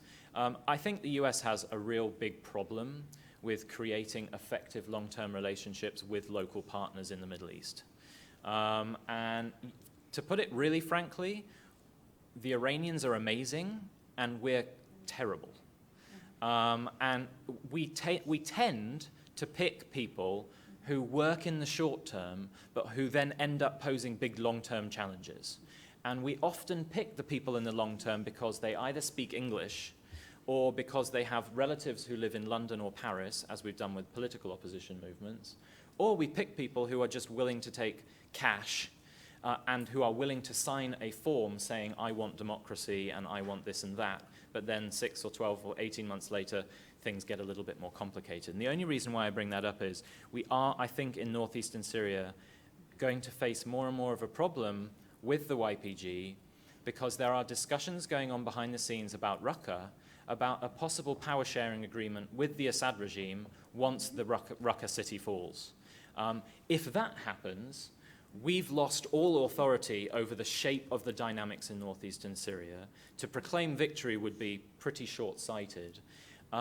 And I've questioned the highest levels of CENTCOM about this, and their response is, well, our responsibility isn't to dictate the decisions of our local partners, and there's nothing we're willing to do about it. Frankly, I think that's a cop-out. I mean, if we are so risk-averse and we are so limited in terms of only looking at counterterrorism, we ought to make sure that our local partners end up not just winning the battles, but end up creating conditions on the ground that make sure that ISIS or whatever other group doesn't come back. I fear we are creating conditions that will make them come back. On this question of intra-opposition fighting, it will happen. It does need to happen because it is not okay to have Al-Qaeda movement within the opposition in a way that can spoil, ultimately, the settlement of the conflict. I just want to offer a cautionary note on Charles's points about the Turkish project in Idlib and the Turkish project in the no-fly zone in northern Syria. The problem is that the Turks are not actually backing acceptable groups. The Turks are backing groups that are perhaps less bad than some of the most core al-Qaeda members, but are still part of that al-Qaeda movement spectrum. We actually must recognize that we have interests that our partners are not going to meet fully. And that means that we must start now mitigating the risks of having the Turks create a force that on the surface fights al-Qaeda, but in reality establishes the al-Qaeda movement inside of Idlib just in a less overt way. If I could just jump in really fast. Let me underscore Kim's points. I would agree in both cases. First, that there will be this intra-opposition fighting in Idlib. I would push back a little bit on Charles's notion that, in fact, humanitarian assistance is flowing freely, et cetera, in Idlib. That has been the case for quite some time, but it is changing. And in fact, we're seeing more of an effort by the al-Qaeda affiliate to exert more control on flows of money, et cetera, perhaps in anticipation of this coming battle royal. It is coming. Secondly, I would also underscore the caveats that Kim laid out on the Turkish project. I think we need to be very careful, A, in not calling it a safe zone, because the humanitarian community rightly is very concerned when those efforts are described as such, when we don't really know that they are a safe zone. B, I've heard from my Syrian partners and colleagues in Turkey, they're actually quite concerned about where this is going. In part, it looks a bit like a Turkish attempt to occupy a portion of northern Syria. So, for example, legal issues now in some of these areas are being disputed and taken to court in Gaziantep in Turkey, not in Syria. Third, and most importantly, on the Turkish project, the Turks have been very clear. They're not thrilled with having all of these Syrians inside Turkey. And they are, there's a lot of concern that they will be pushed back into Syria unwillingly. And in fact, there have been concerns amongst our Syrian partners in Turkey that this is in fact happening and will happen. Likewise in Jordan, if that were to come to pass. So I think we need to be very, very leery of this, or at least understand it in all of its dimensions. Finally, yes, I agree, the U.S. does not pick partners well. But I think per the latter part of your comment, Charles, that's a strong, in my view, argument for why it is so important that we continue to resource USAID and the State Department. Because while you're correct that the Kurds, there's clear issues with the Kurds, no question about it, USAID and our colleagues at the State Department, in fact, have worked with very impressive local partners inside Syria, in the local councils. This is, to my mind, again, this is building the new Syria from the ground up. It will be a long and painstaking process. But I think to sort of cast all of it as that the U.S. is bad at this, et cetera, I think really underplays the very important role that the assistance community has played and should continue to play going forward. Great. And Emma, you get the final word. Yes, at the risk of raining on all of these excellent comments, I kind of want to question the assumption underlying them a little. We're all talking as if we assume that Syria is America's problem to solve, that the Syrian conflict is a problem that the U.S. needs to step in and manage things even at the most local, very small level to ensure that it comes out into a situation that we like. Now, we have traditionally done a very bad job of that, even in places where we've had substantially more impact. To borrow from Colin Powell, his pottery barn rule, right? If you break it, you bought it. We had to fix Iraq. we didn't break Syria. It's not at all clear that the US should be so involved in the minutiae of determining who governs even small spaces in Syria once all of this is over. And just to address this point that, regional parties are picking the wrong partners inside Syria, we can't have it both ways. We can't say that we don't want to commit enough US forces to Syria, that we don't have enough interests that we want to commit a lot of US forces to Syria, which I think that's the right approach. But we can't simultaneously say that we're going to work with, by, and through regional partners, and then say that they're doing it wrong and they need to do it the way that we want instead. We have to accept that other countries have agency, have influence here, and perhaps that their interests in a situation that is in their backyard might be more important to them than it is to us. Great. Well, please, we have come to the end of our time and are actually over, but thank you all for joining us today for a terrific rollout event for the report, and please join me in thanking our terrific panel.